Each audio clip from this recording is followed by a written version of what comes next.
Great. Well, it looks like we're all here, and it's 8 o'clock.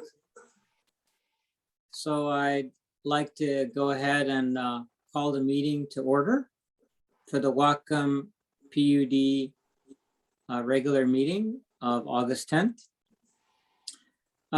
Christine, would you like to do the pledge this morning? Yes. Thanks, Mike. I pledge allegiance to the flag of the United States of America and to the republic for which it stands, one nation, indivisible. Oh gosh. I pledge allegiance to the flag of the United States of America and to the republic for which it stands, one nation, under God, indivisible, with liberty and justice for all. Did I get it? Yep. Thank you. So let's move on to our agenda today. Are there any comments or changes to the agenda? Commissioners, I'd like to request that we remove item 6E, the resolution 796 special markets condition. We need to have some follow-up discussion with Mr. Sitkin and legal counsel on this. So, Okay.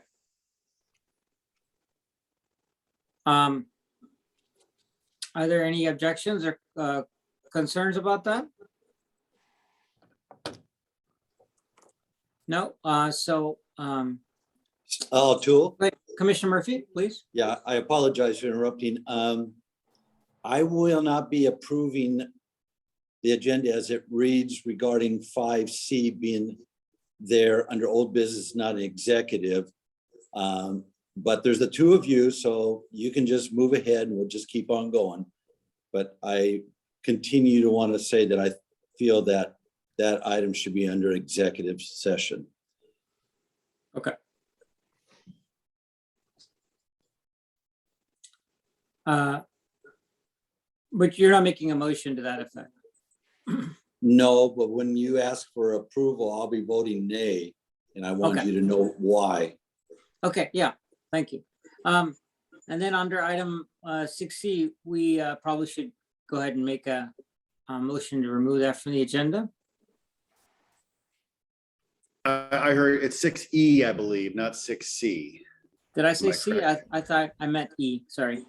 6E as in Edward. I'll make a motion that under new business 6E regarding resolution 796 be removed till further notice. And I'll second. There's a motion and a second. All those in favor, please signify by saying aye. Aye. Aye. Okay, so it's removed. So is there any other changes to the agenda? Okay, let's proceed then to the consent agenda. We're approving the minutes of July 27th, regular meeting, and the claims for August 10th. I'll make a motion to accept the, is that okay, Christine? Okay. I'll make a motion to accept the consent agenda as it reads. I'll second. There's a motion and a second. Any further discussion? All those in favor, please signify by saying aye. Aye. Aye. And that motion carries. Let's move on to public comment. Ann, could you help with that?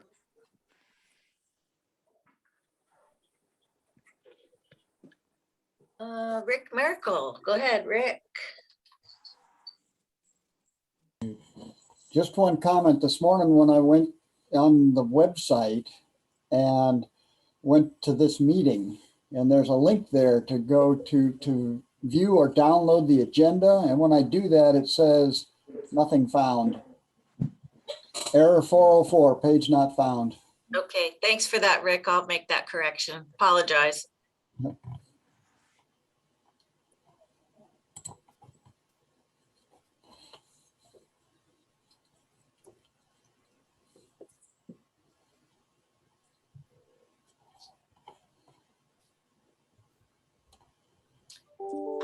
And it looks like we have no further public comment.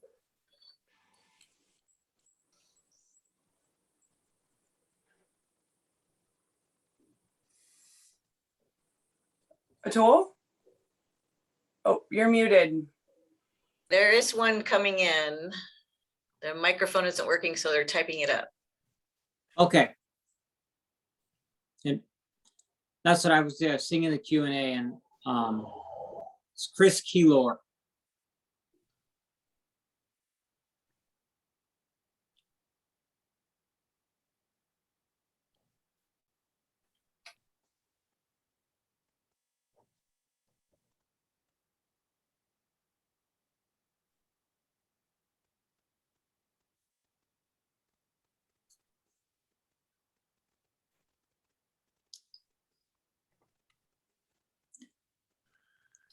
I s-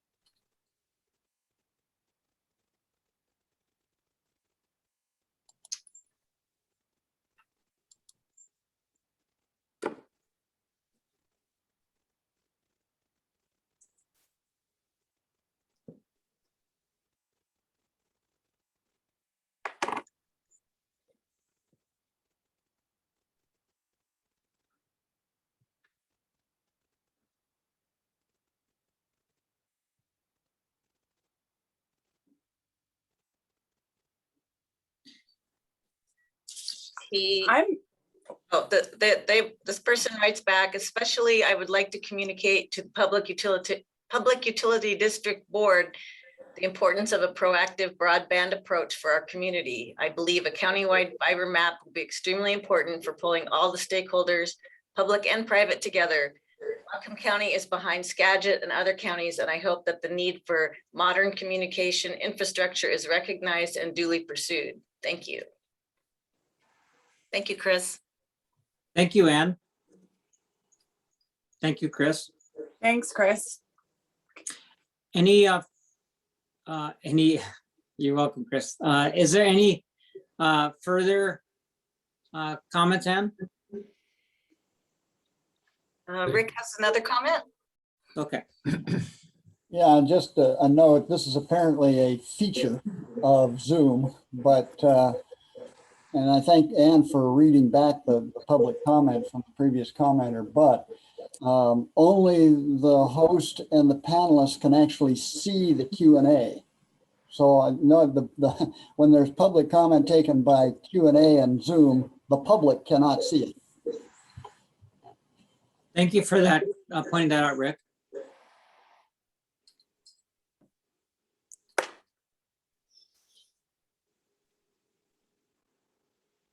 Okay, I think that's all for the first one. Great, thank you, Ann. So I'll go ahead and close the public comment period. Let's move on to old business. So the first item under old business is a strategic planning update on initiatives. We're going to handle that? I can handle that. I think these next two go together, and the initiatives, mean you've already 5A? reviewed. Sorry to interrupt 5A you. 5A and 5B. and 5A and 5B. Thank you, Commissioner, for the clarification. These next two really go together. The initiatives has been formatted, and that's the only substantive difference to what you saw and approved. That would be formatted as part of the deliverable to potential candidates. The substance that I think for discussion today is to get your final approval on the GM profile, the text and the profile draft there, and particularly the compensation. I apologize that it didn't come out to you till last night. That was my fault. It came in Thursday afternoon, but I had left the day, and rarity, I didn't work over that weekend, which is first since Memorial Day. So I apologize for not getting out to you sooner. So, but it's there. I hope you've had a chance to look over it. The biggest thing I would say of substance for you to look at, given that you've already seen the earlier drafts, is to take a look at the compensation packages that are there. That's highlighted. If you look at the formatted text on that's called draft, that's on the last page. That would be there, and those 9 or so bullets of compensation. But the rest, I believe, been through Jim and myself, and Steve's had a chance to look at it, and Prothman and Bill McDonald and their team to format this. We believe it can include it on the substantive text, everything you were looking at and had looked at. And I guess the focus is to confirm the compensation package offering. Of course, we can go through the substantive text if you prefer. I thought it looked really good.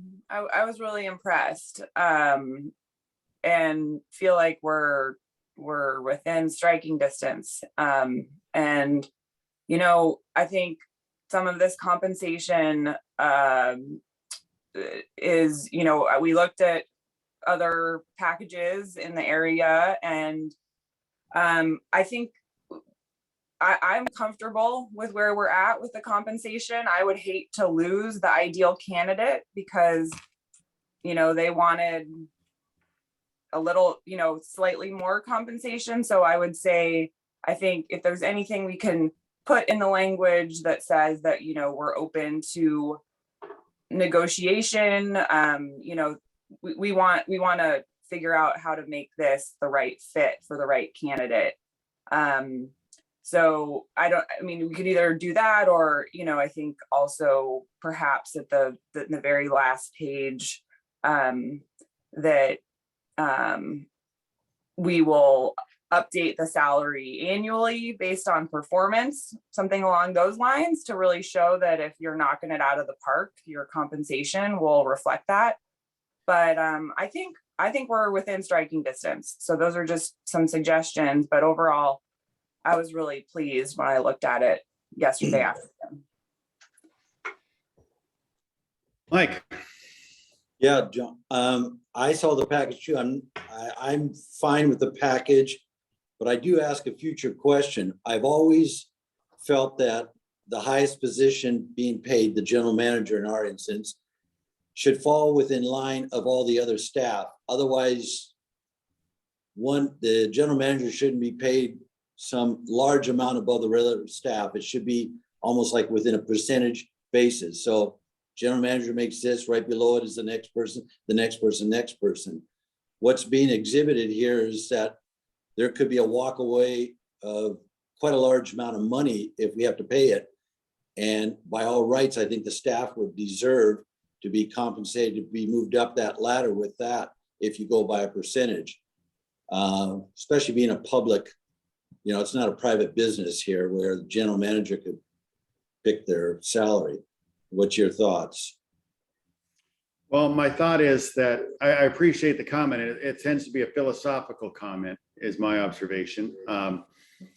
In an exempt employee, general manager, the executive leader may often have a large differential. It's a negotiated position more than a competitively filled position often. It's not union, it's exempt. So to put it in lockstep on a percentage basis with the rest of the staff is just to generally to recognize the unique aspect of the prime executive leader of an organization. And that's why it's distinctive. It's a position that's solicited, if you will, rather than advertised, in the sense that, not to pick on Brian, but an operations manager may be advertised but not recruited, in the sense of hiring a Prothman or something like that. And so there's a bit of a difference in the recruitment structure as well. I think it's a philosophical approach you can take when you're setting salaries and budgets, but you're not in in the typical stepped-based system at the PUD you might find with larger organizations. And a step-based meaning people are on a schedule, on vertical and a Y and X axis. They based upon years performance where they're set in and slotted, and if it's fixed schedule and the manager starts at some point, the manager is usually taken out of that grid system. And I appreciate that.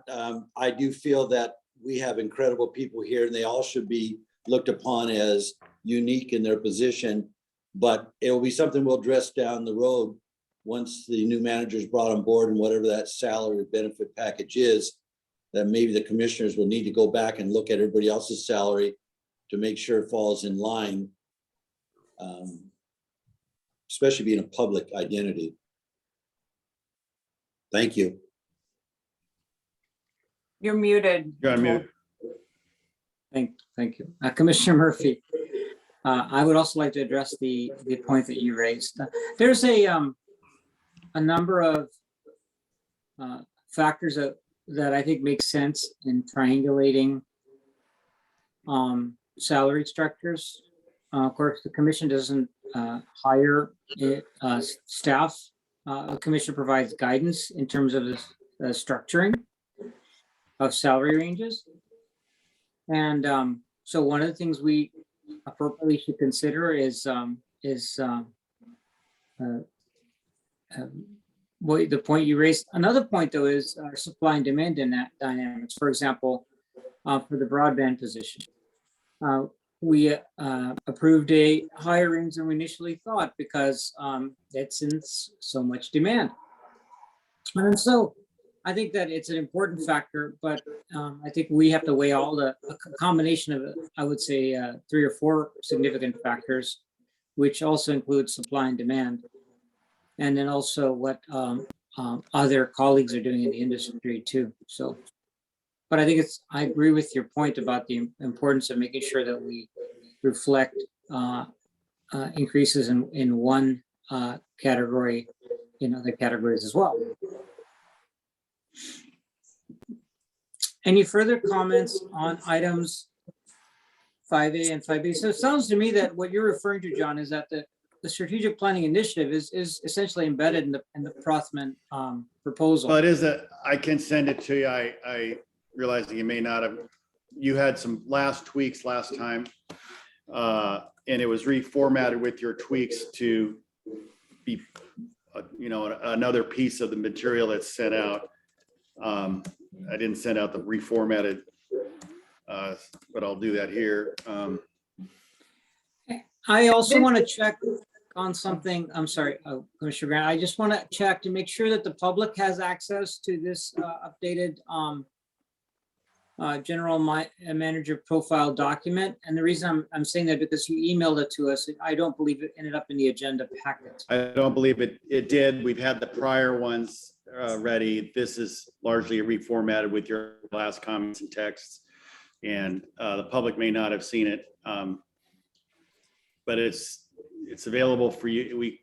I wouldn't restrain yourself going forward and approving that. If you want to approve it subject to final approval by myself, and I can solicit your comments if you have any in the next few days. But I know the timeline was. That's the other part of my question is that what I'd like to ask the commission is how we want to handle this document. Do we want to approve it at the commission and then restrict further changes, or do we want to allow changes to the document by Prothman, or do we want to allow changes to the document by John Sitkin? So how do we want to handle version control of this document? Because I imagine that we'll probably adapt this document. It's quite likely that we might consider adopting our minor revisions to this document. How do we want to handle control of that process? That's the question for the commission.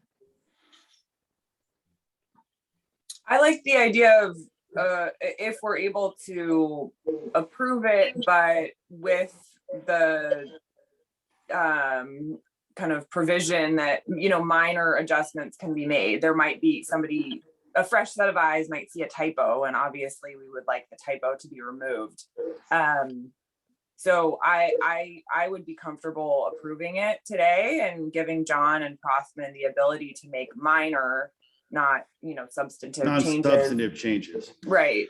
And then what I was trying to jump in a few minutes ago and ask was also just so John, you're going to send the strategic initiatives document that's all formatted, because I still am not quite visualizing how the Prothman job description is going to be connected with our strategic initiatives document, or when candidates would get to see that. I think these would go out, to my understanding and on recollection, is that the job description advertisement goes out and there'll be links available to the initiatives and the job profile. And I sent both those to you just moments ago, but so I apologize again for the delay on that, but you have those there. You can look at those. I think they incorporated your last initiative changes that you directed from the end of July, and largely just those edits and then the packaging. And if you want to, again, if you want to have a check-in meeting later this week, if you want to have a, any edits to me that are non-substantive, we can make those. But I think these are incorporated everything you've directed and ready for Prothman to launch. Steve, you look like you've got a question or concern on the. No, just a question on timing. The way the profile and the ad that Prothman will put out there, indicates a first review of applicants by September 19th. So just questioning if there's a delay today on approving this and giving Prothman the go ahead to go ahead and start advertising. Well, I think they can launch at any time. And so that's why I say if you wanted a half-hour check-in later this week on a special meeting, you can do it. If you just want to feed your comments back to me, as long as there's nothing substantive, we can proceed and launch. I do wonder if September 19th is a little, I don't want to have candidates not apply because the timeline is so short. I wonder if maybe pushing it back even a week would help. So we're a little bit further past the start of school, end of summer hustle. So maybe I would feel more comfortable maybe pushing it back to like September 25th, just pulling that. I don't even know what day of the week that is, but just pulling that out there. But I think the only other question, so I just looked, the document you just sent, John, the strategic initiatives are then connected with the write-up. The profile. Yeah, so we're going to take that second page off, right? And then post those initiatives somewhere where folks can see them. Yes. Okay. And that will be linked in the job description to somewhere on our website where they can see the initiatives. Okay, cool. I'm feeling like we're 98% there.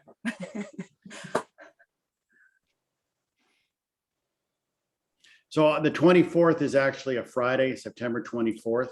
Obvious. Yeah. Okay. So And maybe so not. maybe we change not a that to the Saturday. 25th. That Yeah. Or a Sunday as they had. So maybe the Monday, the 24th. 27th. Is that right? Sure. Okay. Commissioner Murphy, I just wanted to make sure I get your indication about whether it's fine to approve this with minor edits being allowed by Prothman and John Sitkin, and based on if we have any additional comments as well. Is that fine with you too, that we can approve this today? Yeah, I'm all for approving it. I would remind the board that once we approve this, we need to step back and let everybody else do their job. Because if we interfere with it, we have the power to stop it and interfere. And eventually we got to let them do their jobs and stand back and wait for the results. But it's up to the two of you.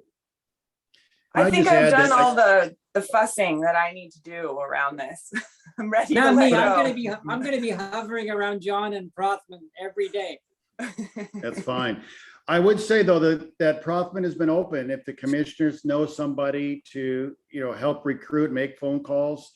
Yes. If you identify somebody in the community or in the PUD community, utility community, they've said that's great, but refer them to the link in the website to go through the process. And They have, so that's not interference is all I'm saying. I'm gonna direct any additional nervous energy I have around this towards making phone calls or emails and directing people to the Prothman website through my professional network. So, but I am ready to step aside and let this process go forward with Prothman and John leading it. And appreciate the comment, Mike. So what I have is notes here, 3 notes from the comment, unless Commissioner Deshmani, unless you had something further.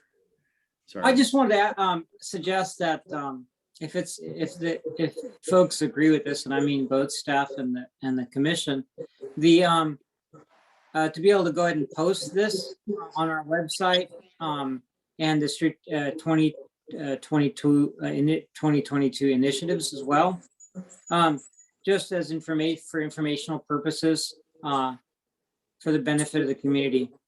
I think it might be helpful. Yeah, I think that's appropriate. Once we get all this locked down and get it going with the Prothman and Steve can put the initiatives on the website, that's fine. Here's the 3 kind of tweaks that I heard tonight or this morning. One is to add to the job description a note that there will be an annual performance and salary review that will be based on performance. Change the deadline for submission to the 27th. And have the initiatives on the district website and the job description linked to the strategic initiatives. But not build it into the job description. And the profile itself can be on either in the job description or on the PUD website as Prothman thinks is best strategic. Sounds great to me. Great. Steve, did you have anything to add on that? No, I think that as soon as we're comfortable getting it up on the website and so the public can see it, and I think that over the last couple of months, there's been so much discussion at the commission meetings that the public is really hungry to really know what's going on, and so. So Commission, what say you? Should we go ahead and have a motion to approve this description With the edits I noted. with the edits that were noted? Does that seem like a good idea to you, John, to make a motion? Yes. Okay, Yes. So the motion be to approve the job description prepared by Prothman and Jim Darling with the edits of adding an annual salary review based on performance and changing the deadline to 9/27/21. With a link to the strategic initiatives. I say that and I can work that out in the minutes, but you can make the motions John described. so can I just make a motion to do what John just said? That's the, Okay. And I'll make a second to that. There's a motion and a second. Is there further discussion?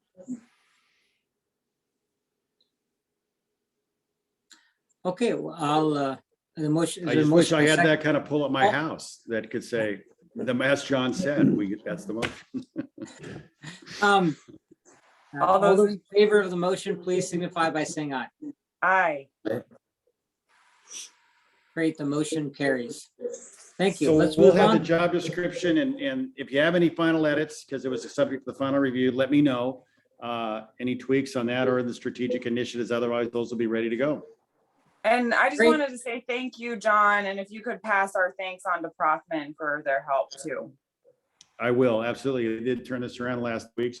Jim Darling will have a contract back with you next meeting. We expect you had asked him to be available to facilitate in this. His previous contract through this had tended to wrap up and you wanted to have some additional consulting on this on an as needed or as desired basis. So we will probably have something for you at the next meeting on that. It's kind of an on-call service for you. I've already, Commissioner John, I already signed that contract with. That's right. It's under your limit, is within your delegation authority Yes. limit. That's Yeah. right. That's correct. We did get the scope of work and that's right. Thank you. Yep. So thank you all. And I'd like to thank everybody for their contributions to this important milestone in the general manager replacement process. And particularly, I'd like to, you described it as nervousness, but I would say that your energy on the subject, Commissioner Grant, was very beneficial to the process. So I want to thank you in particular for the amount of energy you contributed to this process. And of course, we'll all be supporting this ongoing and not doting, as I joked. We'll not be doting, but we'll obviously be hoping for the best outcome in this process. So fingers crossed, and we're hopeful that this will be a very productive process. So moving on then in the agenda to item 5C, which is also you, John, which is the Yes, sir. approval of the amendment to resolution number 768 on the per diem policy. Yes, thank you, Commissioners. And as this goes forward, I would say there is a typo correction that Mr. Murphy thankfully noted that in the recitals, it was referenced paragraphs A through G. That was the original draft. I did a reformatting in this draft in your packet that was to conform the numbering to the existing policy numbering. This is part of your governance management policy and procedure, so I conform that. From what you've seen before, the real change is we pulled together the language on per diem compensation at other meetings. This is 716, not specifically identified, may be approved, may be provided. The per diem may be provided if approved in advance by the commission at a regular meeting, where the commissioner advises the rest of the commission of your planned attendance and the purpose of that meeting. So it's prospective, allowing other commission members to object. And if there's no objection, then it's deemed approved. So that's, there was a desire not to police other commissioners. Trying to strike the balance here was that commissioners have to disclose the upcoming meetings and their purpose, and then a commissioner can sit on their hands, so to speak, and not have an objection. And then if no one objects, it's deemed approved. I just remind commissioners, this came up as an audit. The risk is always that an auditor says it was not an approved, consistent with a policy, a per diem, and there's a risk that an auditor might say it has to be repaid. And so we're trying to have a policy that provides for a process for commission review of per diem, recognizing that some commissioners don't want to have that, finite oversight, but we need to have the commission determine what's for the benefit of the district. And so trying to strike that balance, we crafted 716, which was similar to the prior policies that did already exist. And we have the process you'll see here that in 722, that any request must be submitted by the 16th day of the month for the preceding month. So if they're submitted after that time, they would be denied. So John, what's the difference between your 7.1.6 and 7.2.1? They're both kind of saying the same thing. Why? 721. Yeah, 716. Both of them are saying that. Per diem catering. I apologize. Go ahead. Well, 716 that was in the packet in the clean was that the process for going up to the commissioners to disclose in advance and then requiring an objection for it to be denied effectively. And then 721 is that per diem compensation paid during any 1 year shall not exceed the limit established by the Office of Financial Management based on the notice in effect at the time of approval. So one is a cap of the annual consistent with statute. And you're saying that's 2.1? 721. 2.1. But it starts out by saying a commissioner may request approval by the commissions for additional meetings. Yes, I know it does. That was strict. If you're looking at the strike through, that was a strike through.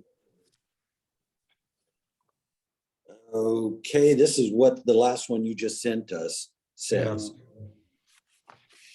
Okay, Are you looking at the one, there were two, there was a clean version and there was another older version. I'm looking at Exhibit A, section 7.1 through 7.2. 7.2.4, I am not looking at exhibit A through G. So I am looking at the new presentation. Oh, I'm trying to see what's.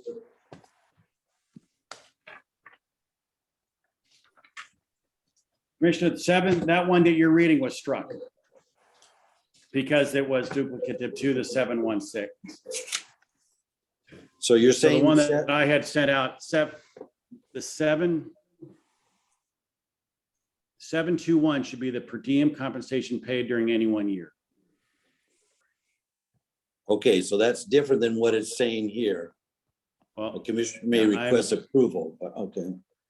All right. So there's some that one was changes. struck because there was a duplicate there. Steve and I had gone over that. Steve caught that in a draft. I think we had resent that had been a duplicate language. And so when we were moving things and laying them out where 716 should land in the sequence of this policy. So that one that you just referred to, the second, is out. The 716 that you referred to is in. The document that you sent on Friday reflects what you just said, John. And is there a different document in the packet? Is that what you're saying? Is what's in the packet different than what you sent Friday? Are you, It's a question to John, I'm sorry. I'm looking through the packet to see that. I don't see that in my printed packet, so I apologize, but I just had the covered action memo.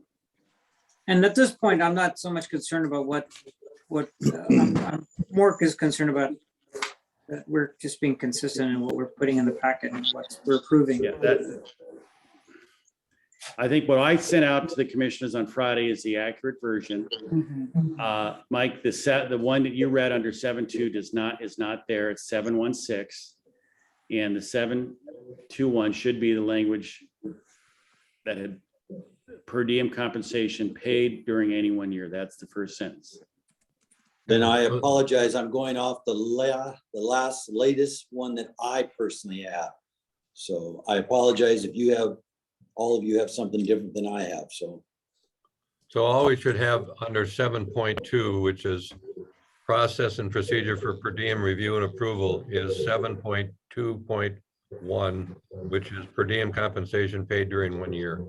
Okay, And then you have 722 and 723, which is the time for submission and then the role of the staff. okay. I started off wrong on this, so I apologize, John, and to the commissioners. My first comment on this is I wanted to turn to my fellow commissioners and tell them I appreciate the two of you allowing me to relook at this because you tabled it last meeting. I have looked it all over and I don't agree with it, but I'm very interested in what the two of you have done during the last 2 weeks, if any, regarding this resolution. If you're all for it, honestly, I looked at it and it's not going to affect me. I won't say that about the two of you, but I think it's going to handicap the two of you. You're very involved people within the community. And if you have to come and ask the board to go to a meeting or talk to somebody, if you want to be compensated for it, this takes away your freedom, your right. So it is handicapping you to a board approval. And I don't think a voted official should be held in that kind of a restrictions. You represent the people and you should be out there representing them, not asking me for your approval to go meet with them if you want a per diem. I'm just probably going to pick not using per diems in the future. So you two tell me what you want to do. So to answer your question, Mike, it will affect how I handle my per diems, but probably in a good way.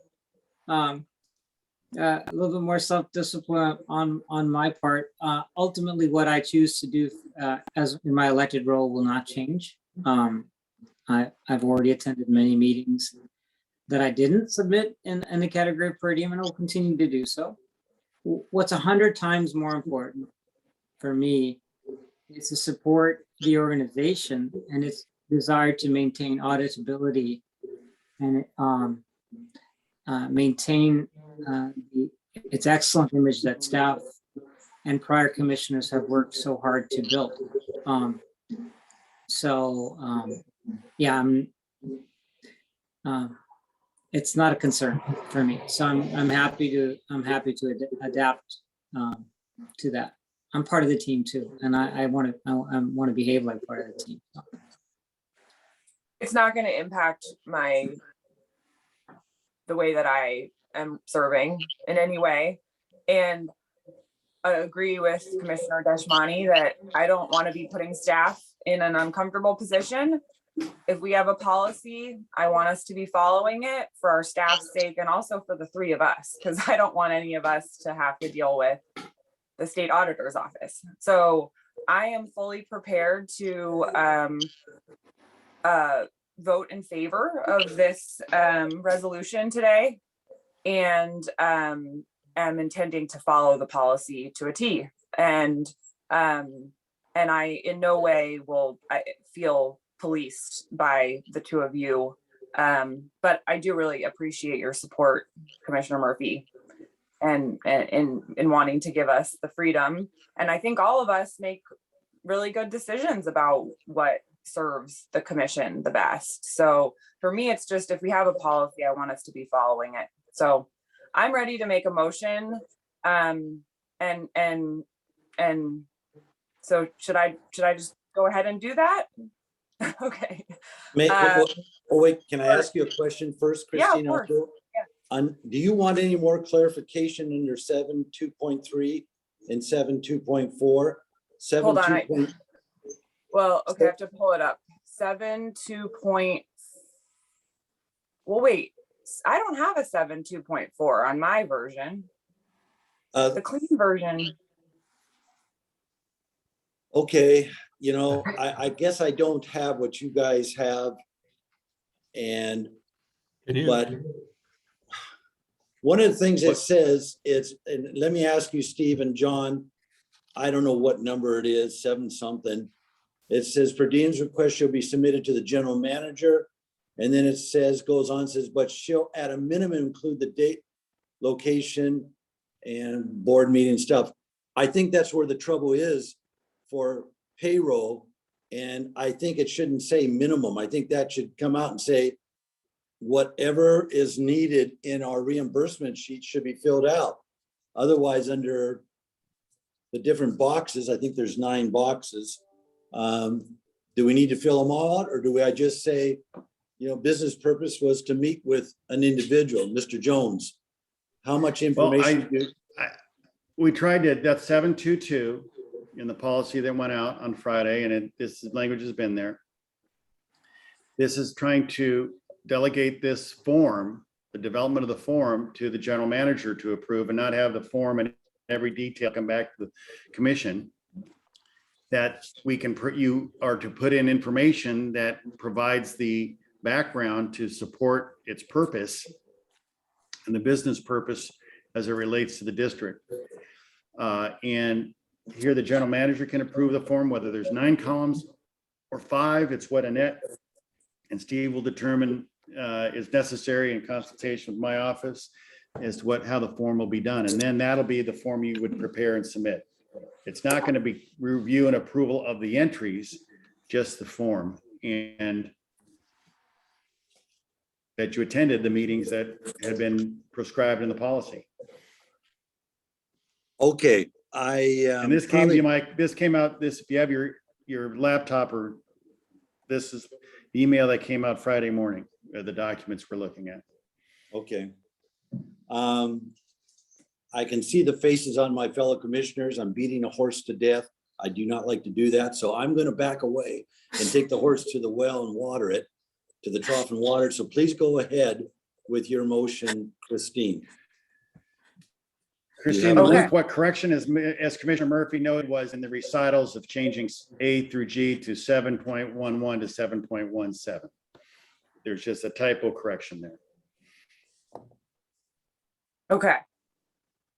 So I am making a motion, just to be clear, I'm making a motion to approve resolution 797, which is based on the document that John Sitkin sent on August 6th, which was not in the agenda packet, but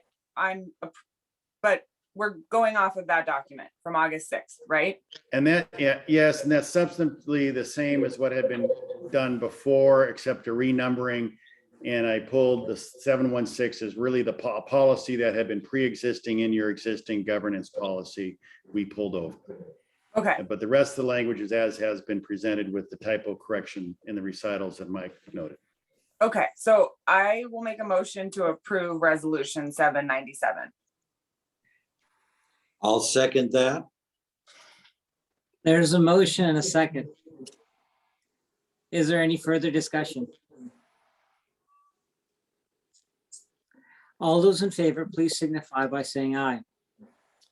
Aye. Aye. Aye. I'm really glad we were able to pass this with unanimous support. Thank you all, commissioners. Thank you, Mike.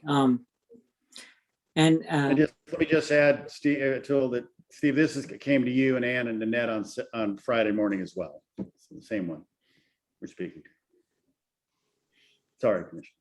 No, that's fine. I just also would like to make the jab to all of us that sometimes organizations spend 80% of their time arguing over 2% of the resources.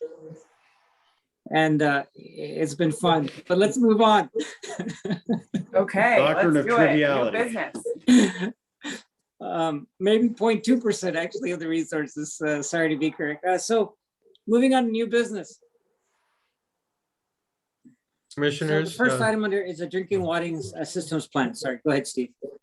thank you, Commissioners. And we have Dave Olson and our friend Kurt from Wilson Engineering with us this morning. And this is the first of many steps that we will be asking you to consider in completing and approving our water system plan update later this fall and getting it onto Department of Ecology and Department of Health. And I know that at our last meeting, Dave presented, that list of steps, if you would, that we'll be talking to you about, and the steps that we'll need to ask you to take to get the plan approved finally. But this morning, Dave and Kurt are going to make a presentation to kick this process off. With that, I'll just turn it over to Dave. And Dave, maybe you want to introduce Kurt before you start the presentation.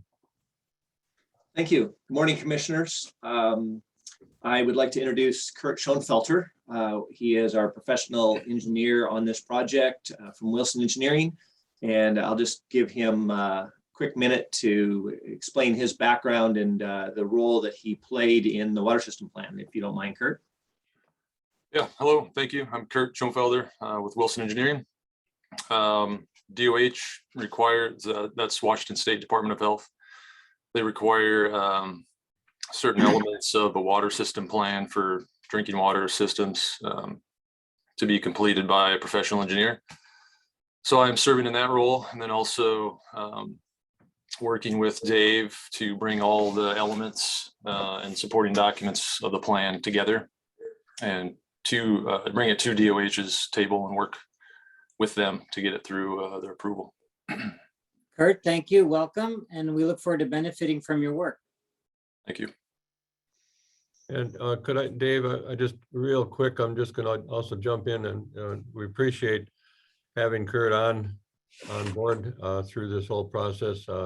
Probably not as much as you do or have, Dave, had appreciation for him being engaged. But I also want to make sure that we don't not mention all the work that Tom Mortimer has done for us on this, John Sitkin, and even recently our new water, I'll call them the water legal team, Matt Wells and Sarah Mack, and also our own Dwayne Holden and our chief operator, Devin Crabtree. So Just want to mention, that those are the folks that you won't see going forward, probably involved in any of the presentations and meetings, but there's been a lot of work that has to have been coordinated by Dave, working with Kurt and others to get to this point. So just want to shout out for all those folks.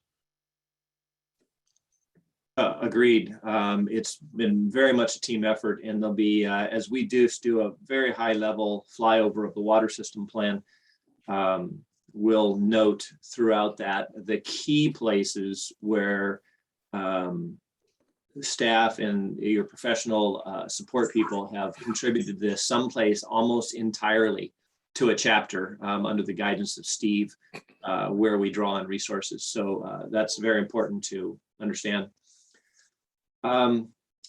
3 items at the beginning here. One is, I'll remind you, this is called a comprehensive water system or a comprehensive water system plan update, and we are intentionally inserting the word drinking water. Some people might use the word potable water as a broader thing. And I won't do that throughout the meeting, or it'll just drag on. But this is just the drinking water component of the planning document for the PUD. Most systems that are a water system, all they do is a water system plan update. The other note that I'll mention is that since we are talking about drinking water, when we get into the plan, I'm going to just simply make the assumption that you guys have adopted this overall concept, but we'll be looking at service areas, and we'll be very, very briefly, almost in title only, talking about water rights. And so I just wanted to state at the beginning that this water system plan takes into consideration the PUD's broad and complex water right portfolio.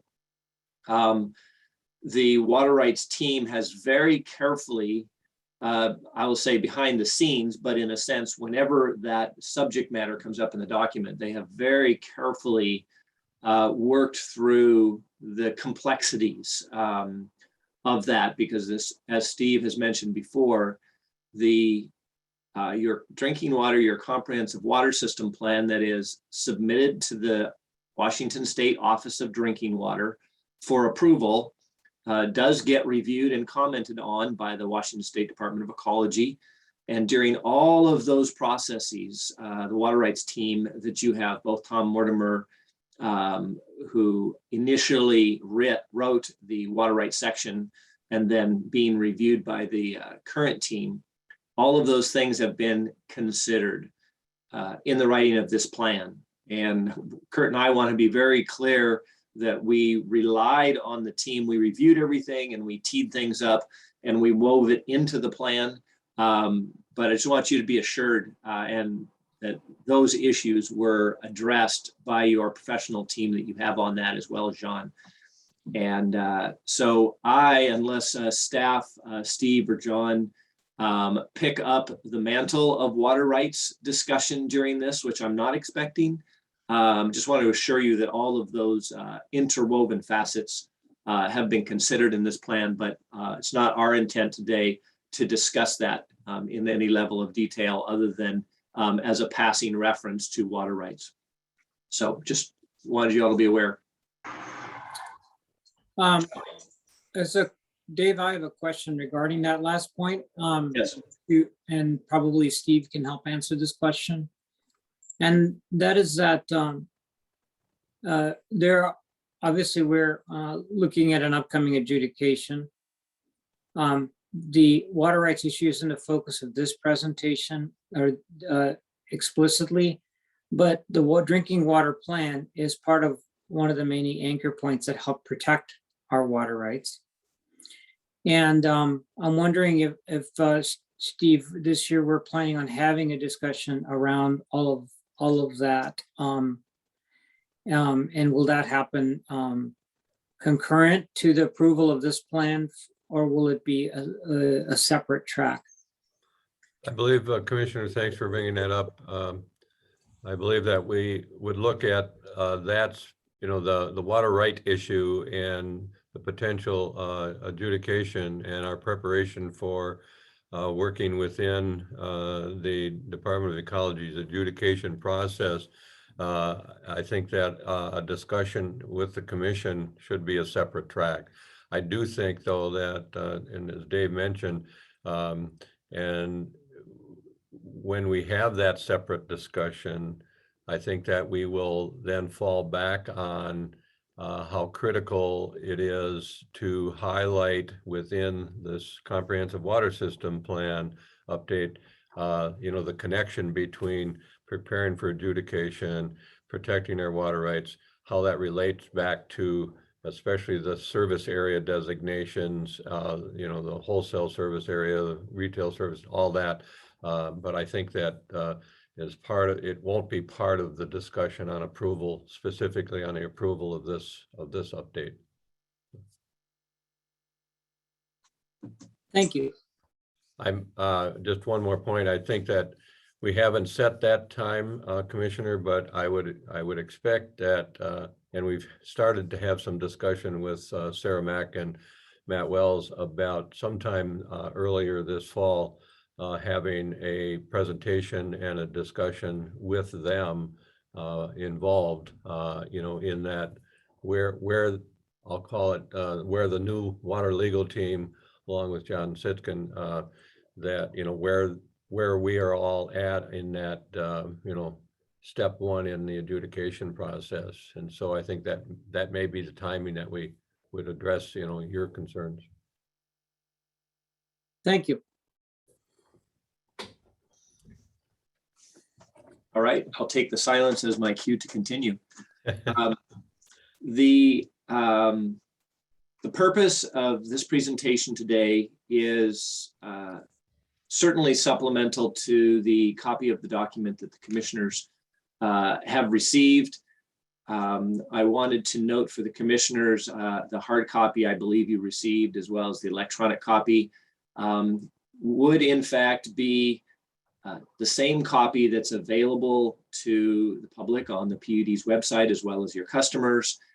The only significant difference, because a hard copy was not printed, should you be using that as your reference, was simply a change in the title page to identify it as a draft, and some very inconsequential, insignificant changes to the document. So you can rely on that hard copy document that you were presented with for the purposes of this meeting or for references.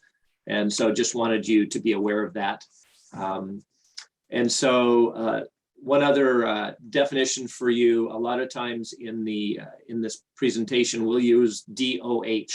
Just wanted to be clear, when we use the term DOH, we're talking about Department of Health, and that is the Washington State Office of Drinking Water.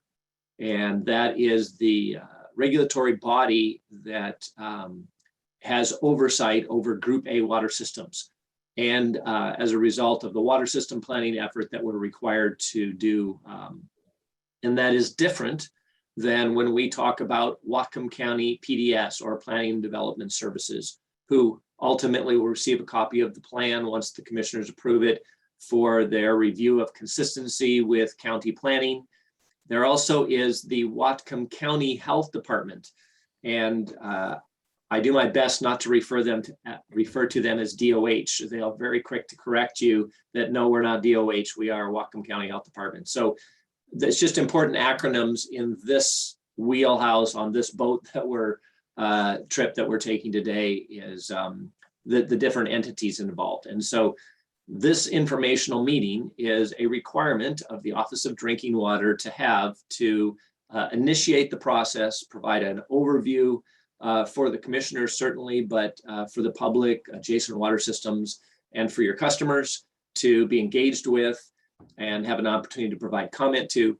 And again, this is on the PUD's website.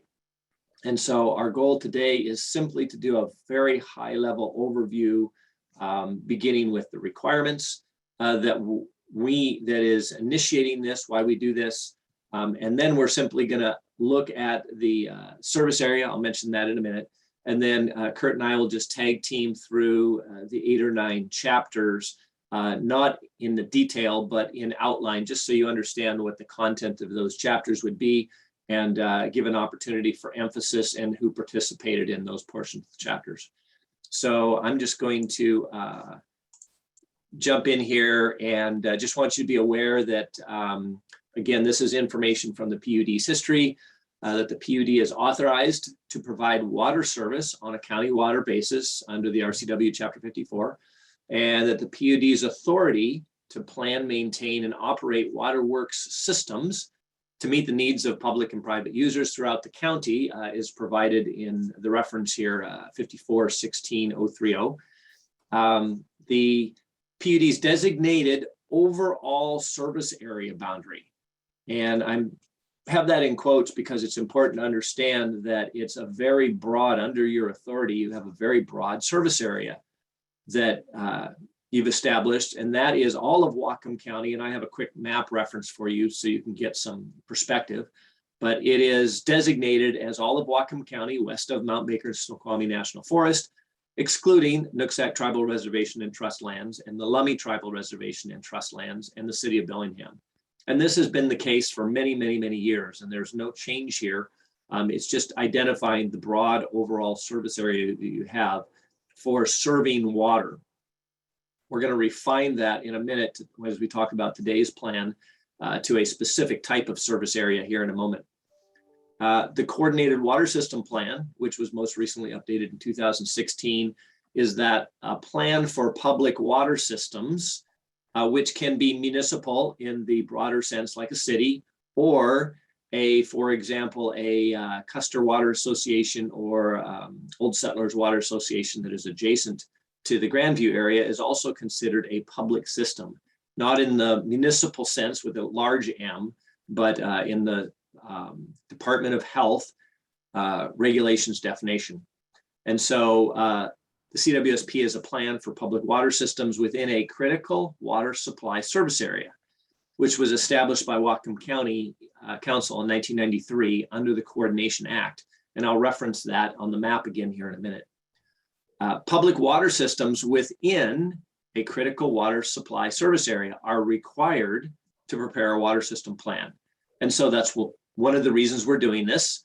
The other is that municipal water suppliers as defined under RCW 900315, which is a very specific definition of municipal water suppliers that ties back to water rights, are required by DOH to prepare a water system plan in accordance with the Washington Administrative Code. So there's a second tie in there that requires us to do a water system plan as far as the PUD entity as itself. And so here, I trust you can all see, and you're looking at a phone, that this is a big enough map for you to see. But you'll notice on the right-hand side, and this is in the plan, that you can see the boundary. Hey. Yes. You're not sharing. Oh, boy, that would sure help, wouldn't it? Let's see if we can make that happen.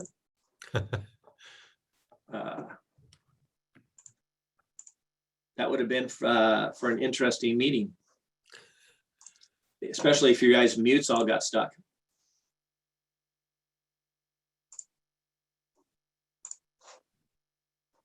Sorry, you guys had to look at me. I'm assuming that you can see my cover page. Yes. It was pleasant looking at you, Dave. Don't worry. Yeah, I'm not. It's a good thing I can't see your face at the moment, Commissioner Toole. I apologize for that. So you didn't have to see my reading through this. There's you'll be able to get that from Ann as far as your package goes, but I just basically was reading through these items. So here we have the map. I trust you can see that now, Steve? Yes. Okay. Yes. So in reference to the two previous bullet items that I had, we have only included that portion of Whatcom County that is west of the Snoqualmie Mount Baker National Forest here. And so if you look at the blue outline, the broad outline around Whatcom County, that is the designated critical water supply service area that the county council did back in 1993. And as mentioned, the PUD's overall service area identified in the opening chapter of the water system plan is in fact that same overall service area, less the area you can see as the Lummi Reservation boundary there and tribal trust lands. And also in green, you can see the designated Nooksack Reservation and trust lands. You can also see Bellingham here with a shaded green outline, which is obviously constantly changing. That area was excluded. And to my knowledge, in preparation of this plan and having been working with the PUD for over 20 years, this is consistent over time with the previous plan. And so that's just a general reference for you to see the broad overall service area. Just a quick comment that does not preclude the PUD entering into an agreement, say, with the Lummi Nation or with the Nooksack tribe or the city of Bellingham to provide water services within those areas. It doesn't preclude that. It's just that for the purposes of where we, quote, can legitimately serve and use our water rights, this is the this is the initial designation. And so it just, when we get back into the discussion later this fall or early fall about water rights, this is an important map to that we will refer to.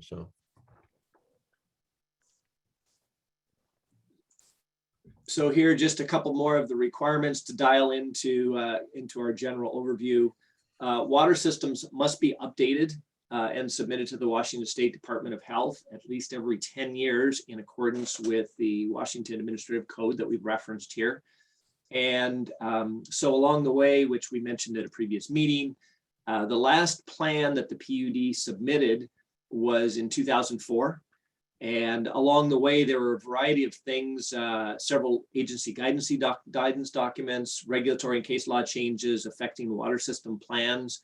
And so along the way, there were a couple of points at which the plan was started to be updated, and then there was another change that came along. And so staying in touch with the Department of Health, it was understood that there was a strategic time to do that, which of course is now. And so we looked at drinking water regulations, updates to the coordinated water system plan. We had the 2003 municipal water law and the water use efficiency rules that came after that, and various guidance documents. And so the PUD along the way made sure that various elements of the plan that needed to stay current, such as the designation of your service areas, which we'll talk about in a minute, that those things were kept current along the way, so that even though the document as a whole was not updated, the critical elements that needed to be maintained were in fact done as required for the various tie-ins to other documents and activities. And so just to comment on that too, it's not like we were doing this, making those decisions without having any interaction or communication with Department of Health or Department of Ecology. Tom Mortimer and I had, I think, at least 3 meetings with the Department of Health and Department of Ecology in the room, talking about why we should delay the update to the plan as it was, as Dave just indicated, as it was really being impacted by some of the changes in state law, as well as some of the court cases that were moving their way through the courts, and how it may or may not impact us. So it's not like we just kept putting this off and not, and not addressing it. So. Hey, Dave, yes, the last 2 bullets, one says has the right to a refusal to provide water, and this last one says has a duty to provide retail water service. yes.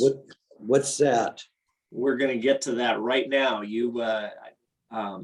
This is a key component that sets up the discussion for the rest of today. So we're gonna go right there right now. Thank you, Mike. And before we answer that question, we're going to step back to that second bullet there. And so there's a variety of elements that must be addressed in a water system plan for the Department of Health ultimately to be able to approve it during their review process. And one of the key items is that a water system plan under state regulation, the Washington Administrative Code I mentioned, they must designate a retail service area. And remember, we're talking about drinking water now. Must designate a retail service area where the utility currently provides or plans to provide direct retail service to customers. At retail, we're not talking about wholesale. We're not talking about just transmitting drinking water through lines. We're talking about where you would serve a customer directly from your water system. Grandview is the appropriate example there. And so under that requirement, which is where we're going to focus most of our time today, because that's the bulk of your water system plan, aside from talking about water rights, which we're not going to discuss here. The designation of the retail service area, and the next slide will show you the map of those areas, carries with it certain rights under state law. It also carries certain duties under other state laws. And so as a municipal supplier, again, that could be a water association, public or private, if you designate a retail service area, one of the benefits of that is that you have the first right of refusal to serve water in that service area. And so that would mean, for example, it allows you to provide an orderly process for the development of your commitment to serve in that area. And so you imagine if you weren't able to designate a service area and you weren't able to rely on doing capital facilities plans. For example, let's say the city of Bellingham, if they said, great, we're going to serve city of Bellingham and we're going to develop a capital improvement plan, where pipes will go, how large our tanks will be, what size pumps we have, what type of treatment we have, thinking long-term for an organized rollout into that service area. If you didn't have that right to plan for and execute on that capital plan, and yet you are required to serve people in that area, and then somebody else comes in and say, hey, we want to serve water in this area, after you've spent a great deal of time, effort, and money to develop that plan, it wouldn't make any sense.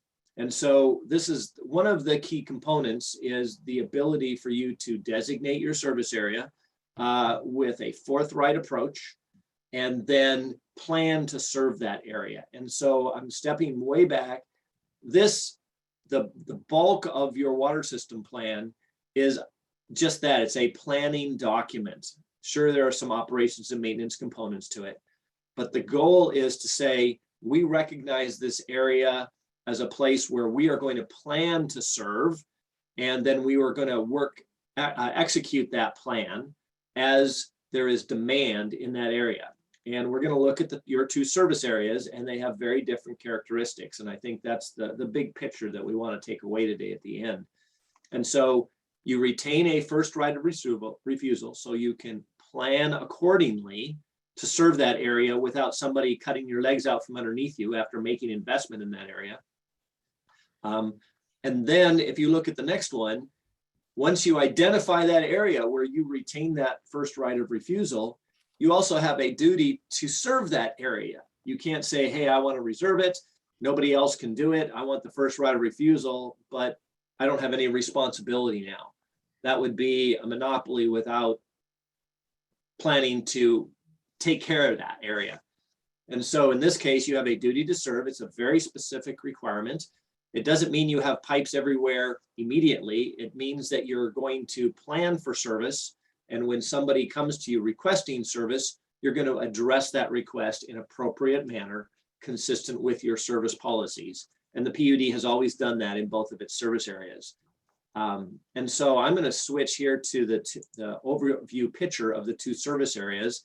And again, we're just teeing up the more detailed discussion. And this is where the bulk of the water system plan spends its effort. And so I'm just going to give you a snapshot here of the two service areas, and then I'm going to zoom in a little closer. And then we'll just move through the outline of the water system plan, which I believe will be fairly quick. So first of all, on the left, you have your Cherry Point service area.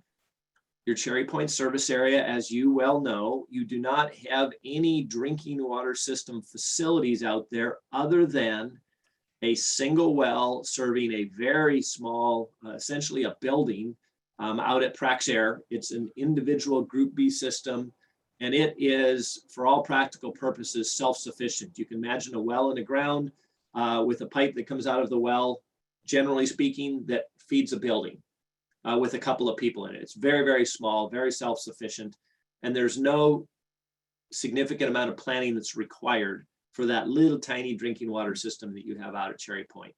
And we really don't discuss that anymore. Aside from that, you have this large area where, of course, your industrial water supply system serves, which we don't talk about at all other than in the opening chapter, a background of that. And so this is an area, when you talk about identifying a retail service area, you're ready and willing to serve that area. You are the primary provider of drinking water for that area. And when a request comes your way, staff will handle that consistent with your policy, as you always have in the past. And so we'll talk about that a little bit more. And then on the upper right-hand side, you can see your Grandview Northgate service area. And of course, that area, you are actively involved in serving drinking water within that area. So let's just jump in real quick. And so we'll be able to reference this later, but I wanted you to see a close-up here. And when we talk about the service area, if you look at the bold red outline, that is the retail service area for the Cherry Point area. And that broad outline includes all of the Cherry Point UGA. And you'll notice at the top, the crown, we call it, has hash marks through it. That is the area that's being added to your previous service area. And it's not been clear from my research why that area was excluded back in the 1990s when the first water system plan, coordinated water system plan was done. But in working with the community and staff, adjacent utilities, there was nobody else intending to service that area. And it seemed logical that the PUD would serve the entirety of the Cherry Point Industrial Service Area, as opposed to having a small section just left out of it. And so that is being included. So that is the amendment to the service area as part of this water system plan. There's not any current demand out there, and we just wanted you to be aware of this. The other takeaway from this picture is simply that you notice there's a lot of colors on this map. And in the water system plan, it has the detail of what those mean, but you just need to be aware that if you look inside of the bold red area, if you were looking at the top middle there, it says BP Refinery in light orange. And the BP Refinery operates their own drinking water system, and it has for, as a large entity, does that. And so they are recognized as being allowed to serve within your retail service area by agreement. And so there's no conflict there. It's just a recognition. They could come to the PUD for service for some reason, but currently they operate independently. And if you just scroll down to the bottom there, you can see in a yellowish light green color, that's the Intelco service area. And again, they receive industrial water from the PUD, treat it to drinking water standards, and then distribute it to their property that they own. They operate their own drinking water system. We have no jurisdiction over them, but the Department of Health does. The same would apply to Phillips 66 down below. And so those are drinking water systems operating with permission in your service area to serve their large organizations. And so you don't have any drinking water activities per se in this area, but somebody could come to you with the many things that you've heard about over the years and say, hey, we need water in this area. And they would approach the PUD and you would work with them to determine the best way to serve them with water. And that your first right of refusal is in that red area. Dave, I have a few questions. Yes. The first question is about how the delegation of the rights to provide drinking water happens. Because, for example, if the Intalco property is sold to a new party, Will that new party automatically also receive the right to produce their own drinking water? And how does that all work? Okay. In the same way that you are required to designate a service area, which gives you first right of refusal, each of these water systems, Intelco, for example, as part of their process for establishing their drinking water system and their service area, they were required at some point in time to designate a retail service area where they would provide water. And they were required to work with the other utilities in the area to make sure there were no conflicts. And so at one point they would have worked with the PUD, identified that this is the service area we want to serve. We would like to develop our own drinking water system using PUD industrial water. And there was an understanding, the process that went through that allowed them to do this. I cannot speak to the timing of that because the coordinated water system plan initiated in 1990, and I believe Intelco went through a cordial courtesy process many years before that, when they established their drinking water system and receiving PUD water. So I can't speak to how that happened many years ago, but today what would happen is within your designated service area, you would have to go through a formal process and somebody would have to either receive drinking water from the PUD or have the PUD allow them to adopt their own service area and do their own drinking water within the PUD service area. And so specifically with Intelco, they have an established service area, an established drinking water system, and I cannot speak legally to what may or may not happen. But I could tell you traditionally and pragmatically that service area would remain with the new owner, and they would continue operating the water system as they have in the past. And I'm not aware of any requirement where an ownership change would trigger a revisit of this process. Thank you, Dave. I just concur with Dave's comments on once the independent water system is permitted to exist within the service area of an existing designated purveyor, there's no provision unless there was negotiated at the time that there's no provision that new system would have to shut down or transfer back to the original designated purveyor.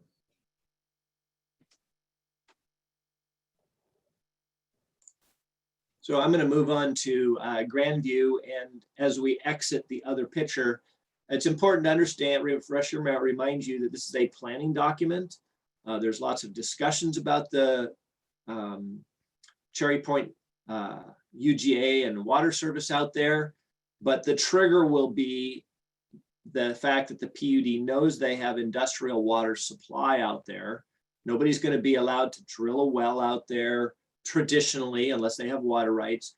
They're all going to be coming to the PUD whenever that new first customer comes in there, and they will be working with the PUD on the best way to provide that water service. So you have a duty to engage with that person requesting water and come to an appropriate method of delivering potable water to them. And that may be the PUD using their industrial water and building a plant for an individual customer. It could be the PUD doing a regional surface water treatment plant to serve multiple customers. There's a whole variety of discussion that will happen when that applicant comes in and works with the PUD. And that procedure is generally addressed in this plan and has been the practice of the PUD for many years, certainly longer than I've been around. But at this time, there is nobody that has said, give me water today in that area. And so there's no specific capital plan considered in this drinking water system plan for that area. And so when that triggers, there'll be an engagement by staff, of course, and obviously you as it comes to fruition, and you'll continue to hear about possibilities in that area as I have through many commissioner meetings and potential development out there. But I'm not aware of anything that's been triggered to say, wow, we got to start taking action in that area. Excuse me. This is your Grandview service area outlined in bold red, and I draw your attention to the hash marks up here where it's crossed. This is the Double L Mobile Home Park. They have asked the PUD to provide them direct water service for their mobile home park for that piece of property. They actually asked over 3 years ago, but the PUD cannot submit an application for grant money in order to do the capital improvements necessary to put them as a customer, just like you would have any other customer in the Grandview service area, unless you have an approved water system plan. You can't even submit the application. And so this has been a process that they have been waiting for, and they have a standing request for what's next in that. And to make it feasible, it would be the pursuit of the PUD to apply for a consolidation grant, probably initially a feasibility study grant, where the PUD provides money to study the details of that, and then that can roll into a request for funding for consolidation that helps pay for capital infrastructure. Down below, just right here, you can see in yellow, there's cross hashing. That is Fairfield Mobile Home Park. It's owned by the same person that owns the Double L up here. Double L has a very shallow well that is always at risk of running out of water at any given time of the year, primarily the 10 months of the year when we don't have the heavy rains. The Fairfield Mobile Home Park down here has excessive amounts of arsenic in their water. And so they have a treatment system, and it's very expensive and very challenging to maintain. So they have a well, it has inherent water rights with that well, and they don't believe they have a quantity problem, they have a water quality problem. So both of those entities have reached out to Steve in the past saying, can you please help us? And again, same process. Feasibility study are generally available in the form of grants from the health department, and consolidation money allowing for infrastructure, which is significantly less required than serving Double L. So all of those things, the reason they're being included in this water system plan, service area boundary, and I'm going to speak a little bit to Commissioner O'Toole's comment, is that if it's not inside your designated service area, you have to go through a service area change process in order to be able to consolidate them. So those things have been taken into consideration when reviewing this service area, and you'll notice those are the only 2 changes being made to this service area, or proposed changes to this service area. And so each of those, Double L at the top and Fairfield at the bottom, have a service area that they have declared prior to the PUD service area. They are allowed to serve within their service area. They have a duty to serve in that service area, all the same components. And so by including them in the proposed PUD service area, well, it sets up the potential for consolidation and service. They continue to retain that service area.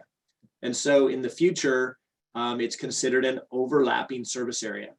And they continue to operate as they do, and unless they relinquish their service area, they would continue to have that service area as a water system. If they become a direct retail customer of the PUD, traditionally speaking, and there's some nuances to this, their service area would simply go away, and they would become a direct customer of the PUD, because they would and then serve within their property, a mobile home park in that case. Traditionally, their water system becomes inactive because they no longer are required by Department of Health to maintain that. I only spend a little bit of time on that because I anticipate that once this plan is approved, you will be introduced to opportunities for feasibility studies for consolidation in the future, and ultimately opportunities for consolidation grants. And this is where the foundation is built to provide those opportunities. So I won't speak any more to that, and we'll prepare to move on, but I can see Steve has some comments. Just one comment.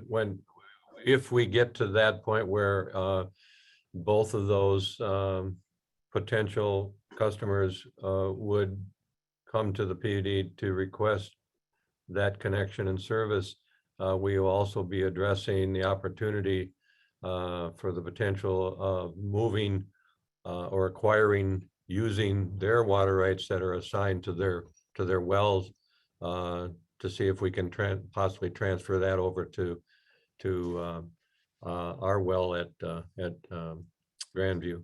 So that I'll call it the service area doesn't lose those water rights. Thank you, Steve. And as a matter of practice, I've been involved in at least a half a dozen, maybe closer to a dozen consolidation efforts like that. And one of the terms and the conditions that the acquiring or the consolidating utility usually has is that they will not be serving anybody else, and that in order for them to receive service and that utility to commit its resources, it requires that the other utility contribute the resources, in this case, the water rights, to the acquiring utility. I mean, it's in a sense a trade-off.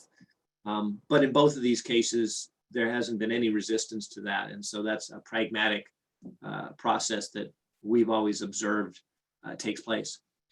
So the other quick thing I wanted to just point out, and then we'll move on to the summary. You can see the multiple colors again here. And so the importance of that I'm going to point out here is you can see that in here there is the city of Ferndale has an overlapping service area. And I'll point it out the best I can. It's this green boundary here. And so there is an agreement in place in this case between the city of Ferndale and the PUD, which is included in the water system plan, on how this overlapping service area is addressed. And the PUD is servicing that service area. But in the future, as that all develops, the agreement that's in place now, it was a guiding agreement for what happens in the future. And so that's an example where things may change in the future, but with discussions with Ferndale and their current practices, we're proceeding in all aspects of the water system plan that the PUD will continue to serve inside of its red service area boundary with that understanding. The other one I wanted to point out was up the other two, you'll see there's a green area here. This is the Custer Water Association.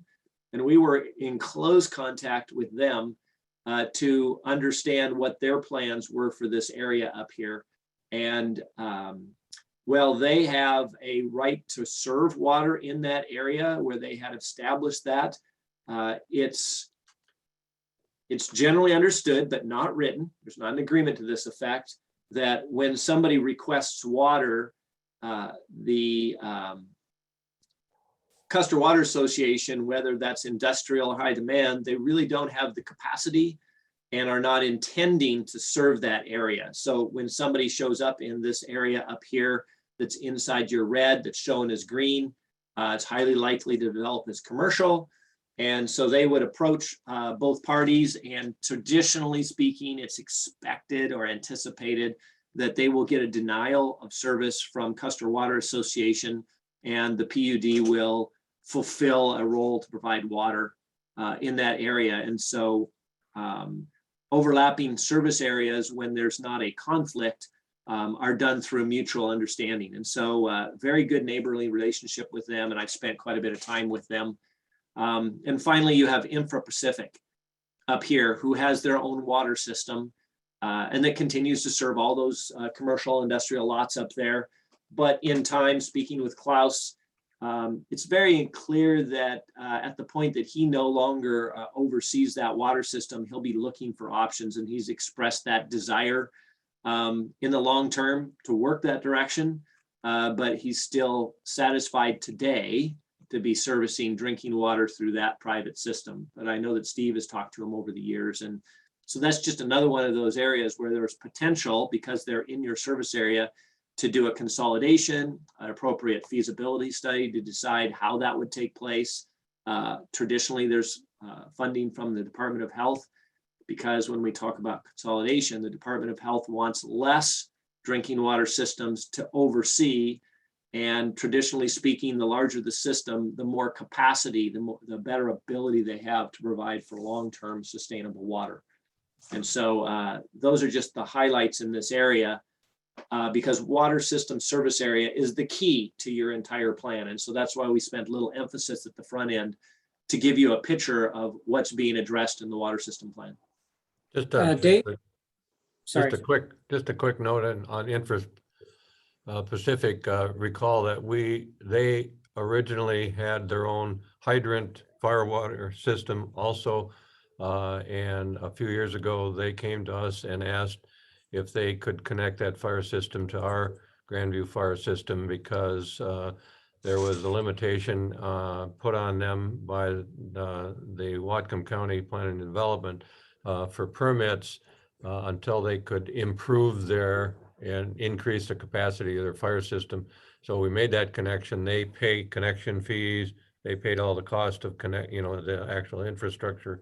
And yes, it was at that time we had several discussions with Klaus about potable water supply, but I would agree with Dave. I think that at some point Klaus will step back from operating and owning that potable system, and I think that at that time they probably will come to us for consideration of connection. So.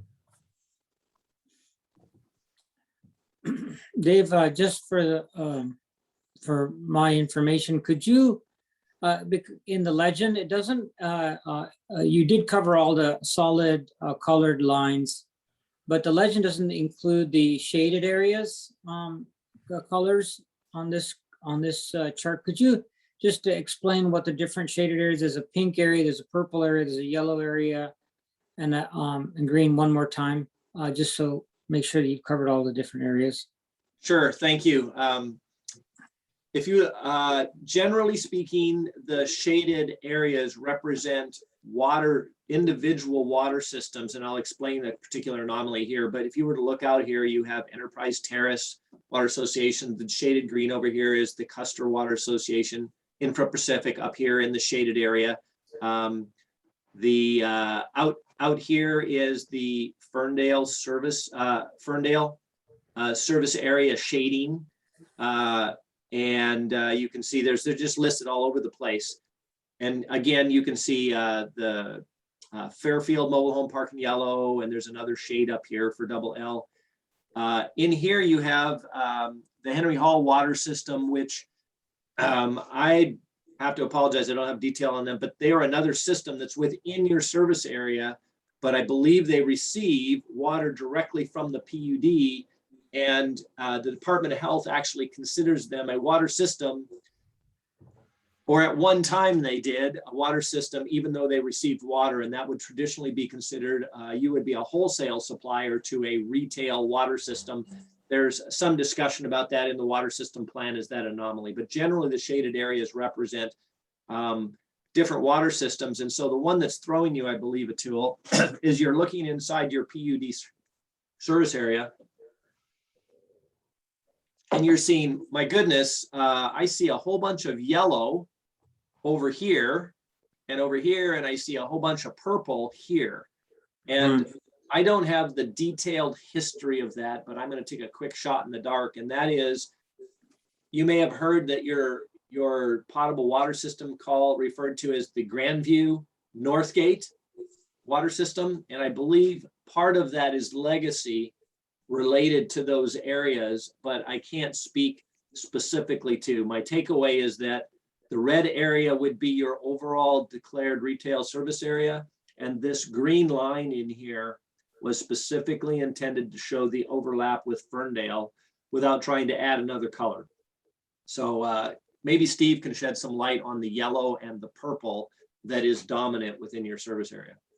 Well, there's a couple, I can't, just looking at the map, I don't know if I can speak to specific areas, but there's a couple of things that happened over the last, 20 years, and that is the addition, when this Grandview Northgate system was first consolidated, it was two small private ownership of two small systems.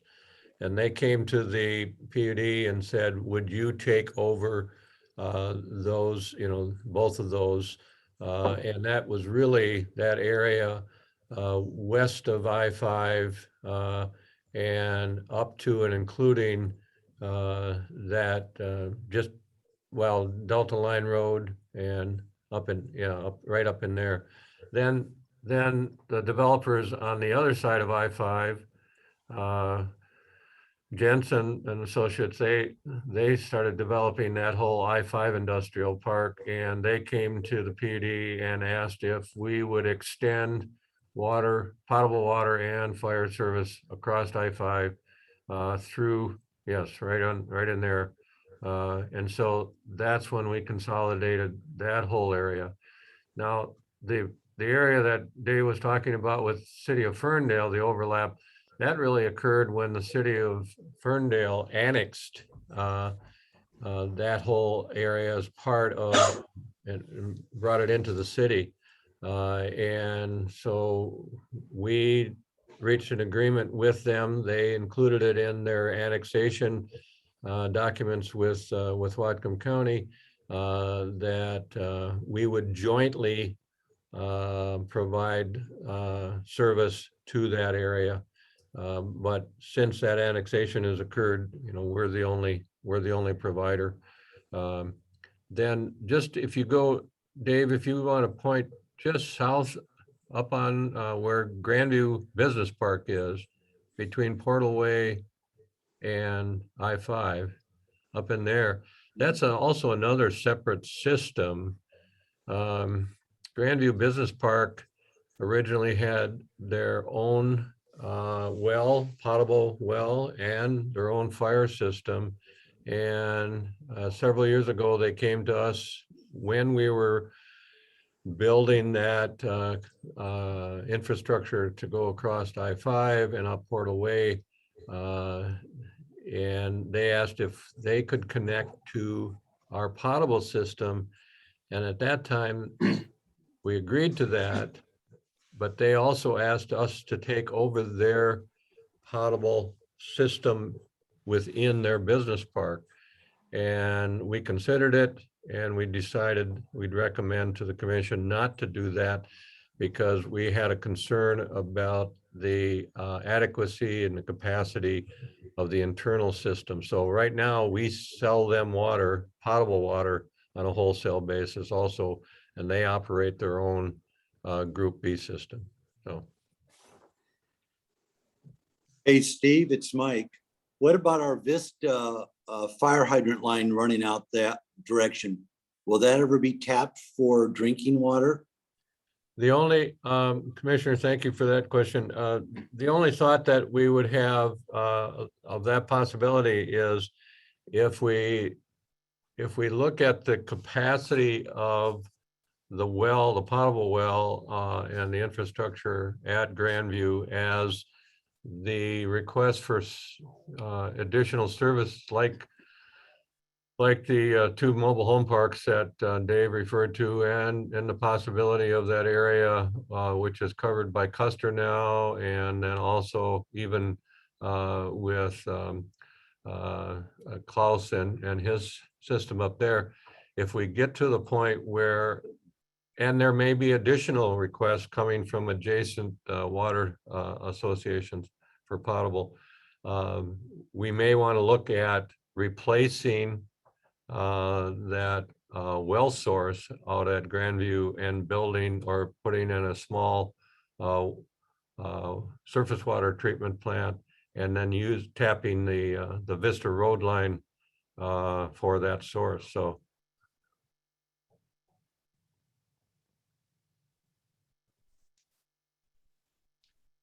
So I'm going to take that opportunity and just play off of Steve, and then we don't necessarily have to talk about it later, just when we're flying over. One of the key things, and this is a great segue into kind of the summary wrap up here, is that as we discussed, the Cherry Point area does not have any drinking water customers and no current prolific demand for it. And so infrastructure planning is really sitting in the wings, waiting to take place when it's needed. But in here, because of your service area, because you have a designated service area and water customers, there's a detailed, very thorough process to look at your current customers. And this basically segues, I'm going to just jump into the next slide, segues into my, this chapter 1 and 1, 2, and 3 for all practical purposes. But in chapter 1, you have to identify who your customers are, where your service is. You have to look at the current demand that you have. You have to look at the zoning. You have to look at all of the aspects of your water system, current, planned, and future potential when we look at planning data. And I'll let Kurt speak to that in 2 and 3 briefly here. But related to the question that Mike brought up and that Steve was referring to, the planning horizon is 10 years, the required planning horizon for the water system plan update. But you actually look at 20 years and beyond in some cases to build out. And what that would mean is you look at the capacity of each of your components, your water mains, your source, which in this case is the well, your storage tanks, all of those things are considered. And so based on the current growth rate and the anticipated customers of Double L and Fairfield, we do not anticipate, and this is actually the last slide, 3 from now, we do not anticipate that there's any significant capital improvements needed in the Grandview Northgate, in that service area that you have out there in the 10-year planning period. Doesn't mean that growth couldn't change, but we do not anticipate that. But certainly beyond that, as Kurt mentioned, you eventually, even if you consolidate those other water rights from Double L, for example, or Fairfield, eventually that area is expected to develop beyond the capacity of your current groundwater well that you have serving that area. And fortunately, you have a very large supply of industrial water supply there that can be treated at drinking water standards. So you have a great opportunity for long-term to meet needs for a broad range of customers inside your proposed service area and beyond in that area. So you are well positioned to make those decisions in future years as demand dictates that. So just a real quick comment. Just recall that this is when several months ago when Dave and our staff looked at the capacity of the Grandview, the groundwater well and the storage capacity at Grandview.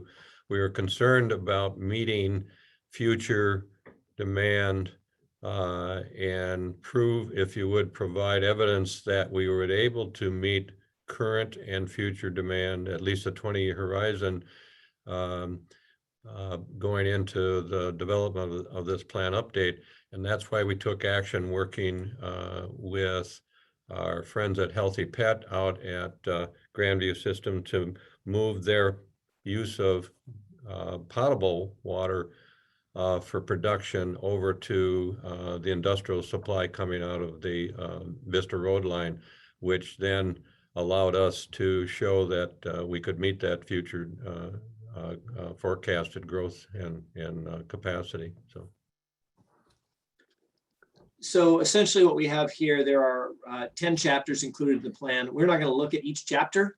We're just going to describe the basic content of the chapter, and then we'll just wrap up with next steps. And again, the goal was to help you understand the service area and the ramifications of that.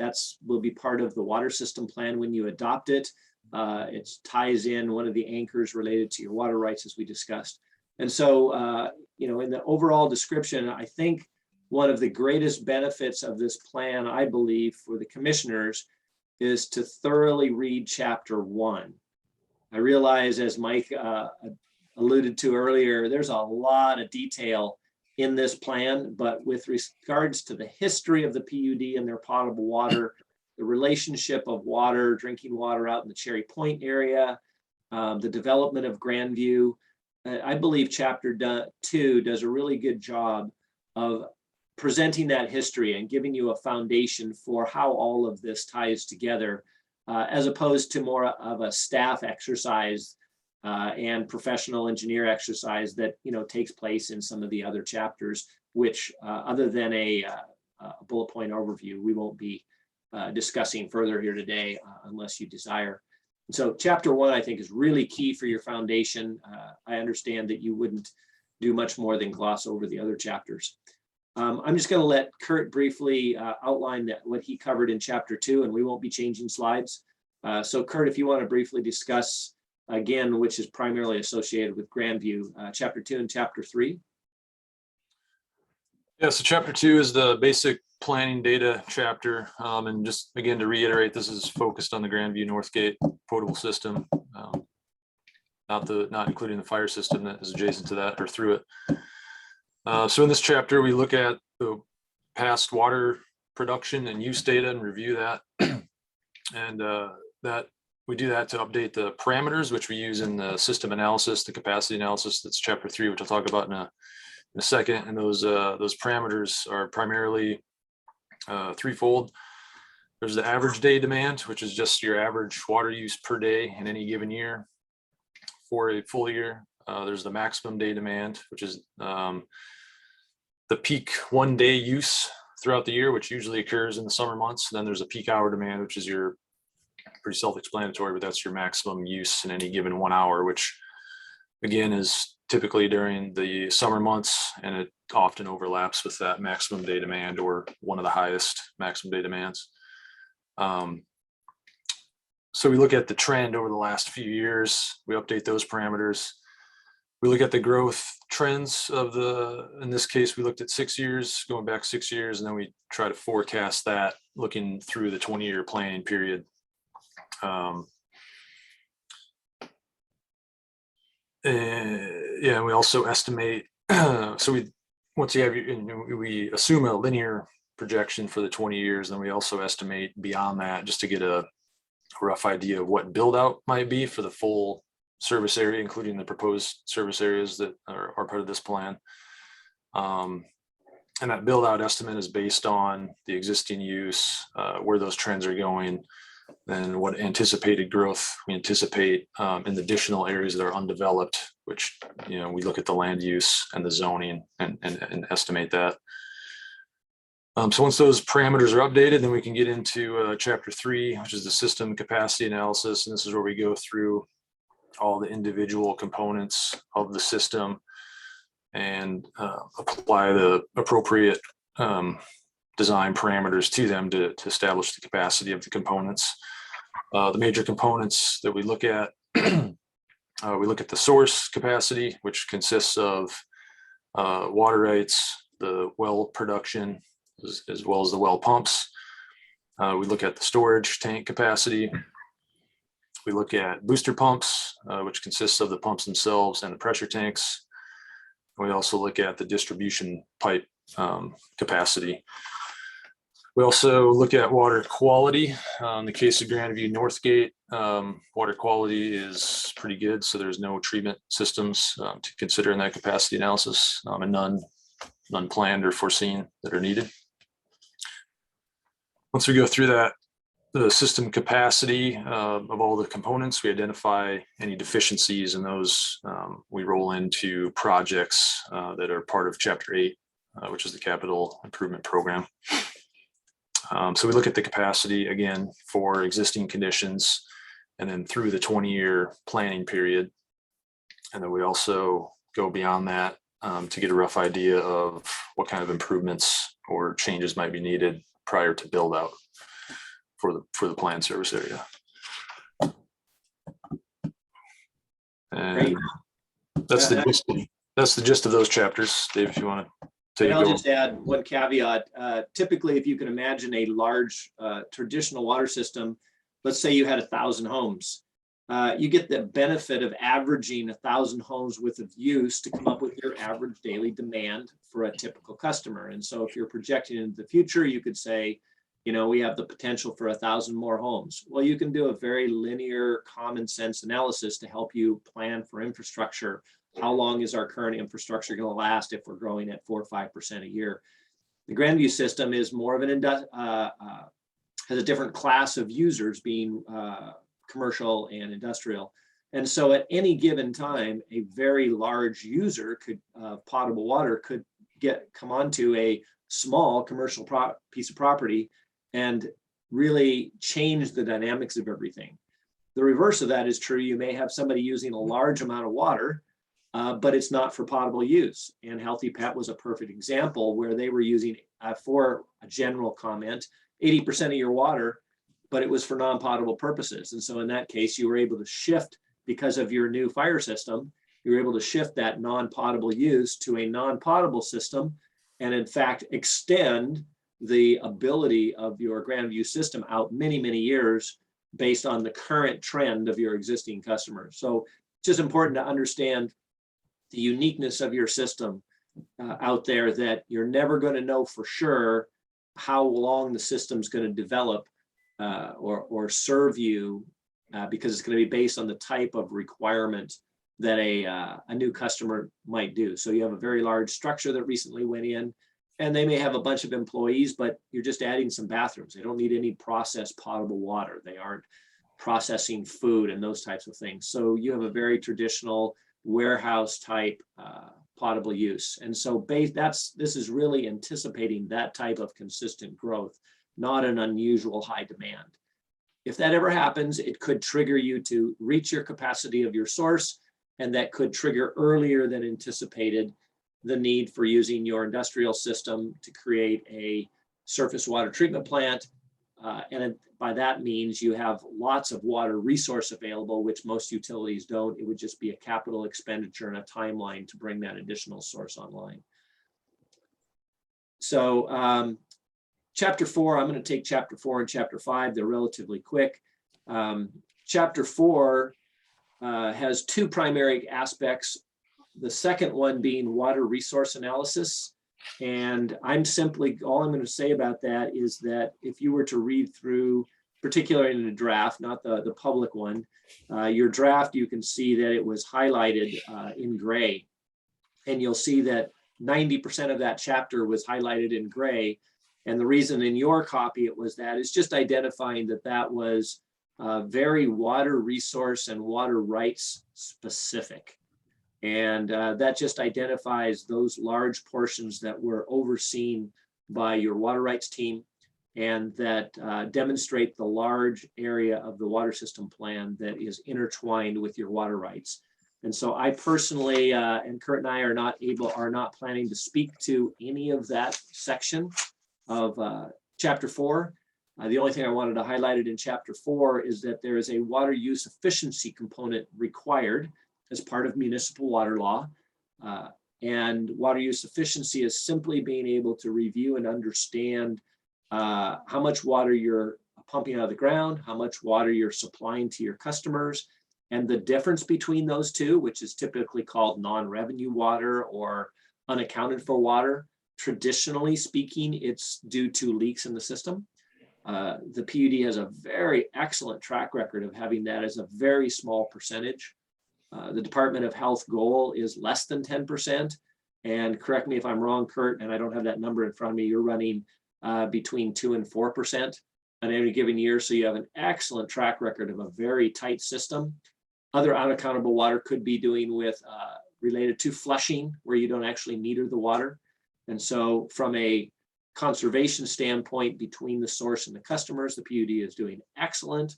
Most systems would love to have that track record. And the other part of that is when you talk about water use efficiency, it's how are you working with customers for them to use water wisely?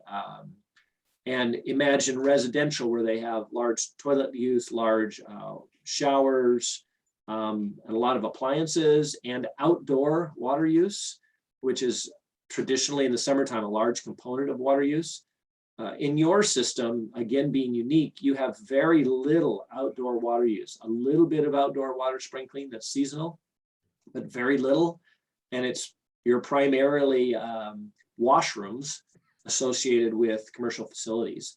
And so again, you're in a unique place where the ability to make dramatic change by reducing outdoor summer use is not as readily available as it might be, or as important as it might be for other utilities. And so essentially in the water use goal section, we look at those. We're required to identify goals and measures to work towards those goals. And we've done that in the plan, and I'm going to very intentionally move on from that one, because in the next meeting, we are going to handle one of the compliance requirements, which is a water use efficiency and goal setting public forum, where we'll discuss that particular component of chapter 4 with the commissioners in there. Happy to talk more about it, but just in the interest of time, We'll be addressing that specifically later. And then chapter 5, water source protection. This is, you only are using a well for your Grandview system. So we're not talking about county-wide water resource protection. We're not talking about your surface water for your industrial. We're specifically talking about your one well that is in the Grandview system. And there's a formal process whereby we look at that well, we look at the impacts, and the PUD has already done this historically. So this was simply a review of that well, what is the surrounding area that's likely to impact that if there was some type of an emergency. And so you do a susceptibility assessment. And all of those items were more of a charted path that we follow to do analysis and review. And again, the PUD has done an excellent job over the years, and there wasn't a great deal of effort that was required to tune up this chapter. And then wrapping up for my item was the operations and maintenance program. Again, this is where you have water quality testing and monitoring. PUD is obviously right on top of that. And then with regards to cross connection control, I'm just going to highlight that item. The water utility is required to protect its distribution system and its supply of water from potential contamination of its customers. So at a given point of delivery, which is your water meter to your customers, your job is to protect all of your customers in the distribution system. Your job is not to determine what goes on beyond the meter in the individual facilities. And so in order to protect your water system, your distribution system to your broad range of customers, what you do is at the point of delivery, which is your water meter. At that point, you are responsible to do an appropriate evaluation. There's a process for this in your cross connection control program of what's going on beyond your meter. Let's say there's a warehouse with a single washroom, very low risk, and then you apply the appropriate backflow protection or cross connection control protection. In that case, the analysis is very simple, very limited requirements for that. On the other extreme, you could have a lab facilities that uses x-rays, old school, or you could have a radiator shop with great risk to your distribution to your customers. And so you have an elevated level of responsibility to assess and protect your distribution system at the delivery point. And so that's a particular item, and in the water system plan, in the appendix, which was not in your copy and it will be included in the future as the water system plan process adopts. You have a specific program. It's been reviewed at depth by your PUD staff, Dwayne and Devin, your cross connection control specialist and water operator.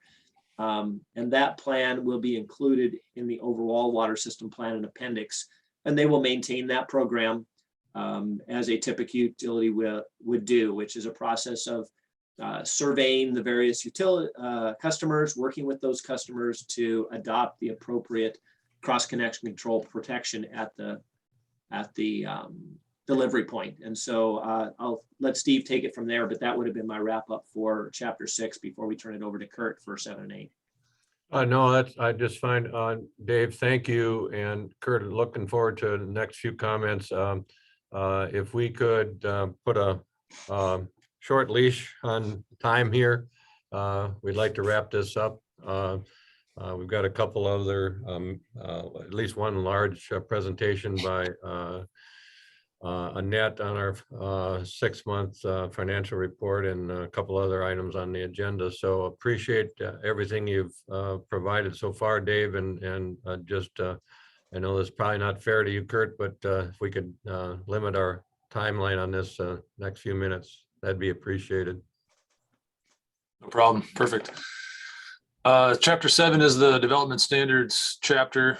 This is where we identify and kind of lay out the review procedures, requirements, and standards for any new infrastructure projects that are embarked upon, whether it's initiated by the PUD or by others, such as through the developer extension agreement process. This chapter also identifies the procedures for certification and follow-up reporting with Department of Health after projects are complete. The DOH requires completion reports and testing reports to be submitted to them for files, which basically are certified by an engineer to say the project was done per the design standards and up to DOH standards. And this chapter, it's a pretty brief chapter in the plan. It really incorporates bigger documents that the PUD already has in place, including specifications and details. Chapter 8 is the capital improvement program. That's where we take those projects that are deficiencies that were identified in chapter 3, usually capacity deficiencies. They can also be age-based deficiencies. In the Grandview Northgate potable systems case, it's relatively young infrastructure that's working within its expected life capacity, so there's no age-based projects. As far as projects that are identified within the 10-year planning period, there's just one minor O&M project, which is upgrading the booster pumps with variable frequency drives. That's just a recommendation. And there's also the possible main extension that Dave already touched on, extending out to the Double L mobile home park. That's not a major capital project because it's anticipated it would be grant loan funded primarily for the benefit of the consolidation. Within the 20-year planning period, there's a possible storage tank upgrade. It's projected to be needed around the year 2036, so towards the end of that 20-year planning period. But again, that's highly dependent on growth and the timing of growth and how the development unfolds in the service area. And then Dave mentioned this before as well, but sometime after the 20-year planning period and prior to build out, if things develop as forecasted, the system might run up against potential water rights and source capacity limitations. Dave. Yep, that's great. Just to summarize the Chapter 9 financial program, we just worked out with staff on that, and that generally you guys work with the financial program internally all the time on this, so there's no reason to discuss that here, in my opinion. And then the bulk of the document, as Mike alluded to, is all kinds of supporting documents. So in the interest of time, I'm just going to move on to the last 2 slides here. Kurt already covered the capital improvement discussion with Grandview. And really the other capital improvement is more for this Cherry Point service area. It's really strategic planning for that area. As demand appears to be coming, there'll be some careful strategic planning for how do you serve that area. And you guys will all be taking that as a matter of course. And then this is just where we are today, the August 10th, we've gone through this process, working with staff. The public comment period, we've decided to close on August 20th so we can make sure we address those comments. The importance of this meeting is, and I'm not sure how Steve would approach it, but we are required to have a public forum on water use efficiency goals and performances, which I punted earlier. And my understanding is that would most likely be in the form of sorry, what's the phrase where you engage with the public, a hearing format, but the PUD will certainly decide that, and that would be at the next meeting. And we'll be reviewing and adopting water use efficiency goals and measures specifically during that meeting. And I'm anticipating that there'll be a cross-connection control authority adopted at that meeting. And then beyond that, once those are all adopted, the plan will be tuned up, and hopefully you'll be adopting the comprehensive drinking water system plan on the 14th. And then there'll be the various submissions after that. So unless there's other direction or comment here, we'll be picking this up at the next meeting with the specific water use efficiency assignment and adoption of goals at that point. Yeah, I have one question, Dave. And the question is that unforeseen requests for water supply. So there's a lot that we're attempting to plan for and prepare for, but how do unforeseen, potentially out of boundary type of requests get dealt with between the adoption of water system plans? Does that automatically trigger a new water system plan? Or are we allowed to do things that are unforeseen between water system plan updates? Great question. For drinking water, yeah. For drinking, yep. The short story is within your service area, something pops up, certainly we've discussed all of that. If it's outside of your given service area, there are two avenues that are built in. One example is a water system. I'll be extreme, but I've heard the comments. Water District 7 in years past has said, you know, we really don't want to be in the water business. We'll just call the PUD up. And if they're willing, they could take over our system. And if you did that as far as a purveyor, you get to take their service area as part of that. So it's not a water system update that's required. You would simply be operating an existing system. So that's one avenue. The other avenue is that you could simply do a water system plan amendment, which is just a very focused effort. A neighboring system is going that needs to be brought into your service area or otherwise needs some type of help. You have a lot of options that are actually addressed in your water system plan for remote operation, remote management, consolidation, if they're outside of your service area. So there's lots of flexibility, and it will be commissioner driven within guidelines of the Department of Health, as opposed to a lot of complexities where you would have to redo this plan. Thank you, Dave. Also, will you be available in this meeting to stay on or rejoin when we get to commissioner comments? Because I believe Commissioner Murphy has some comments about issues that with people that need water service or may need water advice. So I also have some similar comments, but constituents that have come to me with drinking water related needs. Yes, and I anticipated being available for that because there was not a specific comment period here. So that's one of the intents of the informational meeting, to be able to address public or others that may be at this meeting. So I will be available at the end. Okay, great. Thank you. Thank you all. Thank you. Are there any further comments or questions from the commission? I have none but a thank you to Dave and Kurt. Yeah, thanks, Dave and Kurt. And just so you know, Kurt will be leaving the meeting here, so I will be here at the end. We can always reach back out to Kurt if needed, but thank you, Kurt. Appreciate it. Thank you. And anybody can reach out to me if anything comes up. Thank you. Well, let's move on our agenda. The next item on the agenda is 6B, which is the first half of 2021 financial report. And I believe Annette will be handling that. I will. Thank you, Annette. Let's make sure I have the right screen. All right.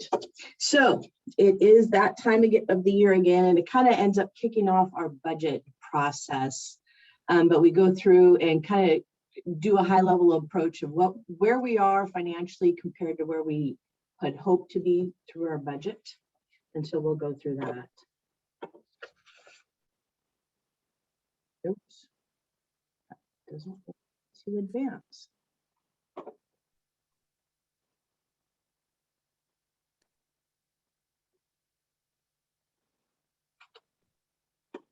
I am sorry about that. I don't know why it's not here. Let me try something. Yeah,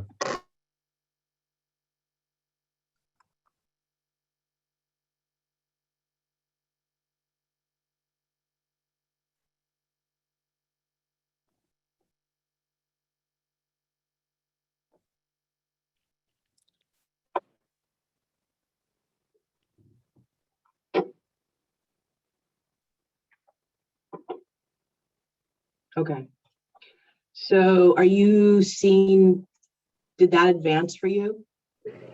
no, well, Yes. now it did. Okay, there we go. Sorry about that. Okay.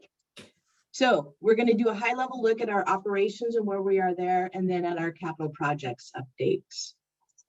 So before we get into a lot of numbers, just a little view of some of our operations. These are our electricians, working on the refinery substation bushings, cleaning those out.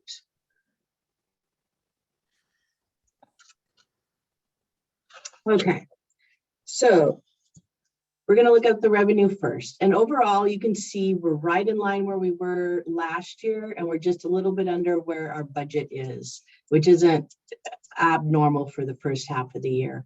There are 3 different lines I had highlighted that I wanted to talk a little bit more in detail.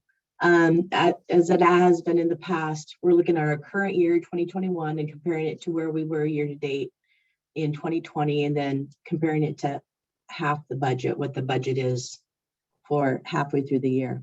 Excuse me. And so the first line there I wanted to just touch on is industrial water sales. And so that's our big industrial customers out at Cherry Point. And there isn't a large variance there in sales, but if you look down over on the left-hand side down below and under A and B, you can see that the industrial system is behind where we were in 2020.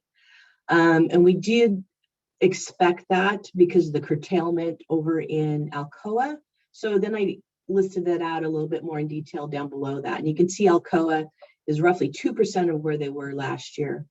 Alcoa really did their curtailment starting in July of 2020. So this isn't really out of line with what we were expecting, but there is quite a bit of reduction. But you can also see the BP, Petrogas, and Phillips 66 also are a little bit behind where they were last year. And we're just expecting that is just bringing your systems back up to date after the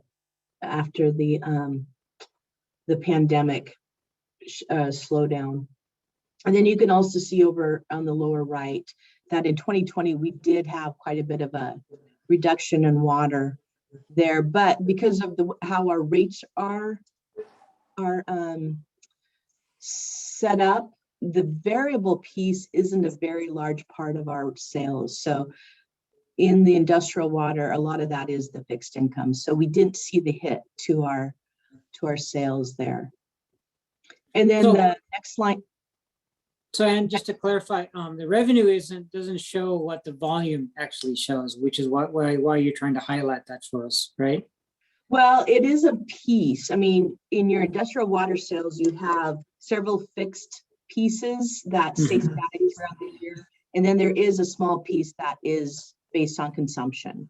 But it doesn't reflect, our variances up there do not reflect the big drop that we have seen. And so, yeah, that's why I'm trying to bring that up. Thank you for doing that.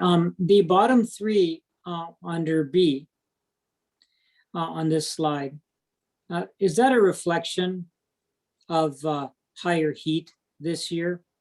And maybe others may want to comment on that, but the Praxair, PSC, Ferndale, and small customers, is that a reflection of higher heat or just business returning back to usual? I would say that's more business from my point of view, because this is through June. So the very end of June, we had the really high heat. Steve, what did you think about that? Could you repeat that question, Commissioner? I'm sorry, I didn't get. No problem. On this slide under B, Yeah. and the last 3 customers, Praxair, PC, Ferndale, and small customers, they all show a significant increase in 2021, first half over 2020. And is that a reflection of higher temperatures in 2021 over 2020, or is it a reflection of business returning back to normal in 2021? I think that it's a combination, but I think that most of that is the heat that we saw over a couple of months, especially PSC Ferndale. They were operating obviously at a higher rate over a couple of months than they were last year at this time. And the smaller customers, I think too, that it partially due to to the heat and less precipitation. So I think Phillips 66, even though it's down, I think that we're going to see, in the next month, July, August, we're going to see that come back up. So. Thank you. Are there other questions from the commission? Just checking. Thank you, Annette. All right, so continuing on, our assessment income is the next highlighted, and that typically has a variance because we receive the bulk of that at the beginning of the year. So we are over what a half of a budgeted year is there. And then the miscellaneous income always moves around quite a bit. What's reflected in that really moves it around is grant income. So that is really dependent on what grants we are using and how big of grants, but it also reflects our lease income and any other miscellaneous like recycle income. It's rolled in there also. And Annette, do you want to talk just a little bit about the assessment income? Because, I mean, even though that varies significantly by the time of the year, but also over time with the payment of, the debt on the improvements at Grandview, that's really not an operating expense revenue issue as how it affects our budget on an annual budget. It will impact eventually what our outstanding debt will be in payment for those LUD bonds out there, but it's really not a operating expense in and out and how it affects our budget. Is that fair to say? That is fair to say. Yeah. We always try and budget. So stepping back a bit, the assessment income is reflected of a result of the infrastructure improvement we did out at Grandview back in 2007. We extended our water lines and then we assessed the customers that ran alongside that extension. So we, in 2007, issued some bonds that paid for that improvement. And then in 2016, we refinanced those bonds. Just kind of a high level backstory on that. When we issued those bonds originally in 2007, the interest rates were pretty high. And then the next couple of years, interest rates dropped. So quite a few of those properties paid off their assessments, which they have the ability to do. They can either make their payments over 20 years or they can pay it off. So what in a big overall, what that did is that ended up shorting the repayment that we have on our assessment bonds, on those LUD bonds. And so we refinanced that in 2016, which helped that shortage quite a bit because the interest rates were lower. But we do keep track of this income and match it against our 2016 bond payments we have every year.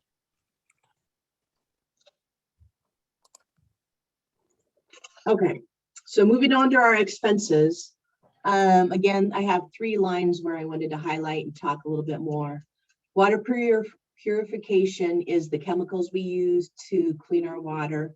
And that tends to move along with how our river conditions are. And so you can see in 2021, we are below what prior year and our budget is. So the river has been a bit cleaner this year than it has been. General O&M, we are above where we were last year, which makes sense. We've brought both our water operators and our electricians back in-house. So they're trying to play some catch up for some things that were delayed through 2020. But we are quite a bit behind what half a year's budget is. And if you can look down at the lower left, you can see I kind of graphed that out. And this is pretty typical for this time of year where we're just starting in our big extraordinary maintenance projects. So a lot of those are weather related. So we don't get those done till the second half of the year. And then the third line there I have highlighted is the planning, development, and grants that we have. And those are non-standard expenses that aren't just every year predictable. So what we do is we try and pull them out if there are any kind of significant dollar amounts, so we can just track them and see where we are. So down in the lower right, you can see I've listed out the main ones, and the blue highlighted ones are grant related. And then just the white ones are their planning development. So for example, the adjudication, we know that that's going to be a significant expense over the next couple of years. And so we wanted to pull that out, highlight it, outside of our typical legal expense. So that's what that is. But that also, the planning development of grants moves around a lot depending on what kind of projects we have listed there. Annette, this is Brian. I just wanted to make one comment back on the water purification. We are down for the first 6 months of the year, and Annette's correct. You know, the river water has been clear and we haven't needed as much treatment for turbidity, but with the heat and with the glacial melting going on, the next 2 or 3 months, our water crew is having, you know, much more intense management, if you will, of water treatment, and we'll probably are using more chemicals now to treat this glacial fed water.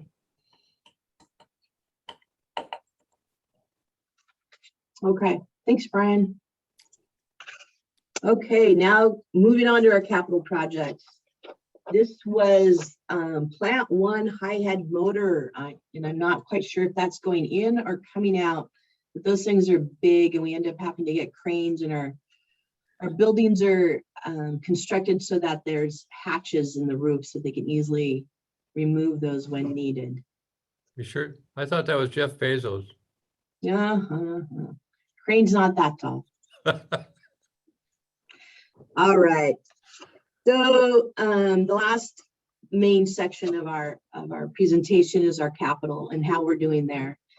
And again, 3 is the number. So I have 3 that I have highlighted that I wanted to talk about a little bit more in detail. This layout is similar to like we have in the past, but it's a little different than the O&M and the expense and revenue. So the budget, what we've actually done the first half of the year, what we expect and hope to do the second half of the year, and then how that compares to budget is how the layout is. And so the first project I have highlighted is IS-17, or the multi-use storage building. And that's been on our budget for several years. We keep coming against the problem that the engineering on that, it's just from what Dwayne's told me, we just want a simple pole building, but the engineer, there are a couple things that we need. And so the engineering on that has just been somewhat prohibitive. So what we've decided to do, or what we're looking at, is not addressing that this year, but including that in the RW38 eventually, where we rebuild plant 1. And so that'll be part of the campus plan, is currently what our plan is for that. And then the next one down, RW38, this is the big water treatment plant 1 rebuild and reconfiguration of the site there. And this year right now we're expecting to come in a little bit under budget and just mainly work on the design of that project. And then the third one down under extraordinary maintenance projects, the Douglas Road Vault. And we had budgeted 152, and we just have about $10,000 we're expecting to spend. We've the 152 was the project in total, and what we've done is we've chunked that project up a little bit. And so this year, what we're going to focus on is just replacing the PLC and the UPS, so the programmable logic control unit and the uninterruptible power supply. Thank you, Paul. So those are what we're just going to focus on that project there. And overall, I want you to notice the January through June, we've roughly spent $1 million. We are hoping and working towards the July through December, we're talking $7 million. So we are going to be busy the second half of this year working on those projects. Is there any questions there? I would, if someone could give me a refresher on what the Douglas Road Vault is about. I'm drawing a blank. Ryan, you want to take that one, or Alec? I can take that one. The Douglas Road Vault is, if you follow Douglas Road out and cross Lake Terrell Road, it's the vault out of which we have a line running to serve Intalco. And it's also the vault at which our intertie line that ties the Douglas Road line to the Aldergrove line comes in as well. So we have valves in there and we monitor flows at that point. do we Thank also you. serve Phillips 66 out of that vault?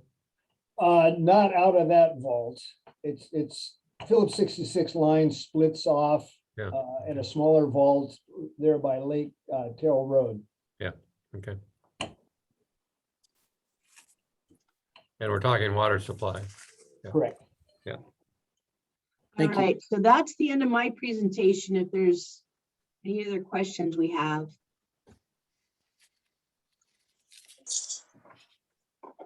Are there any questions from the commission? Mike? Christine? Annette, I have a question for you. I'd like to ask you what questions you have in your work and your looking forward as far as the budget. Not necessarily to be answered now, but you know, I know you obviously there's particularly with the broadband effort and expansion of effort, and I'm wondering what some of the question marks that you have are for the commission in terms of its impacts on our budgeting going forward. Are there any things that you feel like you'd like to express about maybe some of the uncertainties or things like that that exist in our budgeting process today, as far as looking forward? I don't think I have uncertainties. I have concerns. How about that? I mean, looking in 2022 right now, part of this is the typical budget process. The first phase is we put all our wishes on the budget.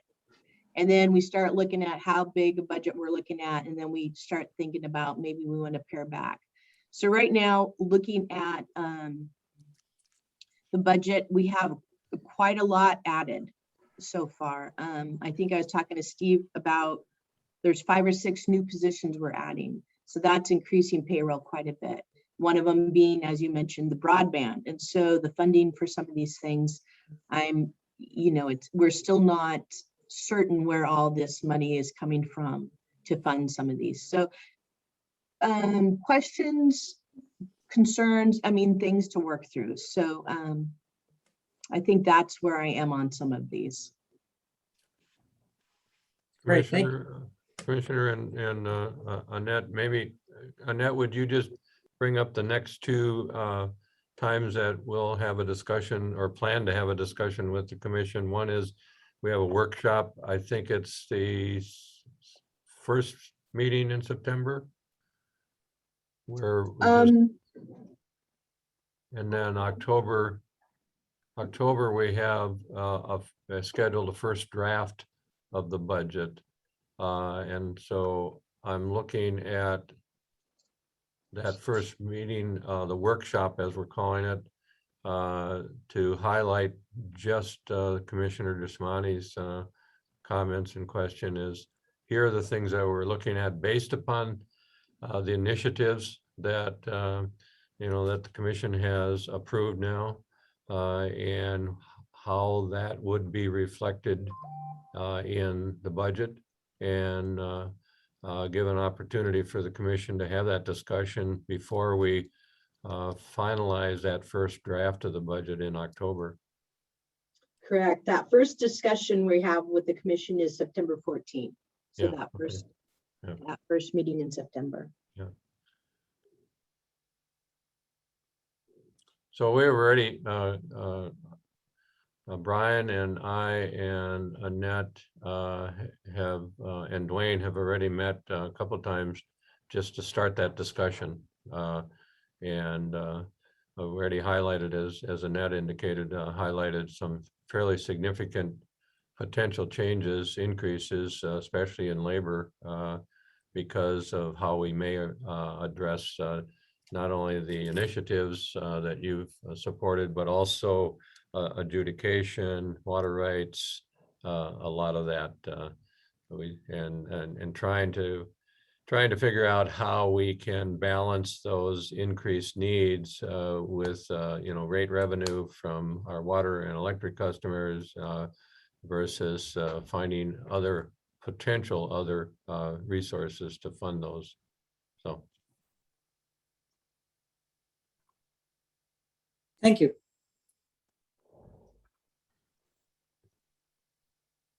discussion on this item on our agenda?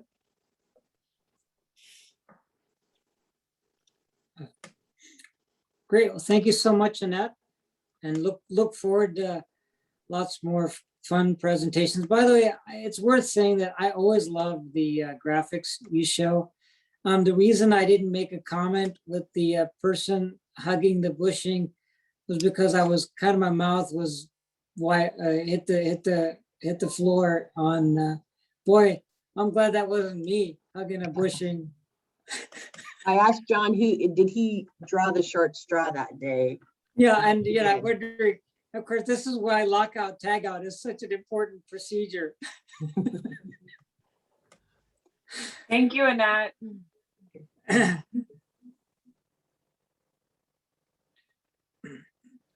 All right, well, let's move on our agenda to item number C, the amendment to Exhibit A regarding delegation of authority.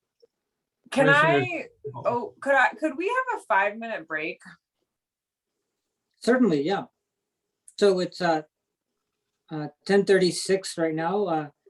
So 10:41 or That sounds 10:42, great. rounding up. All right. Thank you. So we'll see you all at 10:42. Is that good? See you shortly. Yes. Okay, great. Is everyone ready to get started again? Great. Well, let's start the meeting again. I just completed the financial report, item 6B on our agenda. So let's proceed to item 6C, which is the resolution of amendment regarding delegation of authority. Commissioners, I'll be, I think, pretty brief on this. We have in place, the commission has approved for a long time a delegation of authority to the general manager to conduct certain, make certain decisions and take certain administrative actions. And one of them is to delegate to other staff purchasing limits. And we've included in this memo a list of current purchasing authority. And what we're doing right now is asking you to approve an increase in the purchasing authority to the assistant general manager that is currently set at $10,000. And we're asking you to approve that to change it to 25,000. And it's essentially just a number of purchasing, opportunities where the general manager, in this case, Brian, is, really the person in time, in place to make those decisions. And we've looked at this over the last couple of years, and Annette is perfectly fine with this. And so this is just that, a recommendation to approve that change in limit just for the one position from 10,000 to 25,000. I'll make a motion to approve resolution number 767. Second.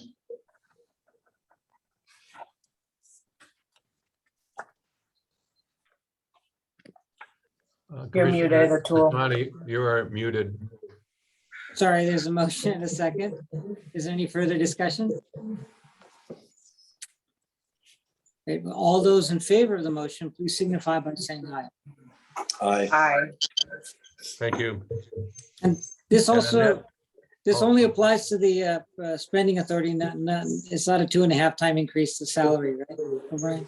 Not at this time. Not Okay, yet.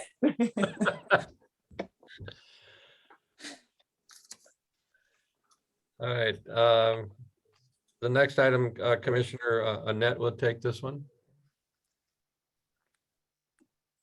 Yes, so this is basically in conjunction with the previous motion that was made. And what this is this is eliminating some of the language we had in our purchasing policy. Our purchasing policy originally were drafted in 2007. And at that time, the general manager's limit was 10,000. So we had incorporated language that had limited anybody besides the general manager to that $10,000 limit. So now, as Steve alluded to, you know, with how busy stuff is and the increase in prices, we do feel we need to increase that, Brian. And so I removed the language. That's the only change to this purchasing policy. Thank you, Annette. Are there any questions or comments? I'll make a motion to approve the revision up to the district's purchasing policy. And I'll second. There's been a motion and a second. Is there any further discussion? All those in favor, please signify by saying aye, Aye. Aye. and the motion carries. Thank you. Thank you, Annette. So we're moving on to, I believe, F, because we removed item 6E from the agenda. So moving on to 6F, regarding interlocal agreement with the city of Blaine. That's Brian. By the way, sorry, Brian, about that earlier comment. Boy, I didn't know got you were yours coming back. way. I would accept the 2.5 times my salary raise, yes. This one, we've been here before, but bearing in mind, I've heard loud and clear from the commission on several occasions in the past that with regard to the Bonneville energy efficiency investment budgeted funds, that we as a district should look for all opportunities to spend those funds on our electric and water system operations. And absent finding projects within house, that we should try to keep those funds within the county, presumably be used by the city of Blaine or the city of Sumas. With that in mind, and given that we're near the end of the current Bonneville 2-year rate cycle, the district has about $58,000 left in our budget. Under the Bonneville EEI policy, we can retain $50,000 and move it into the next rate period for use then. So it just adds to our budget for the next rate period. That leaves $8,000. And in the past, what we've had to do is just return that to Bonneville, which means it disappears. It's not then available for use in the county. So I talked to the Bonneville person that basically administers the EEI program and is our direct contact for that program, and said, well, what if we basically transferred that $8,000 to the city of Blaine?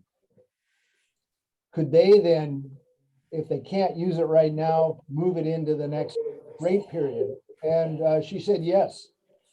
So what this is a request for a bilateral transfer to Blaine in the amount of $8,000 that then adds to Blaine's budget.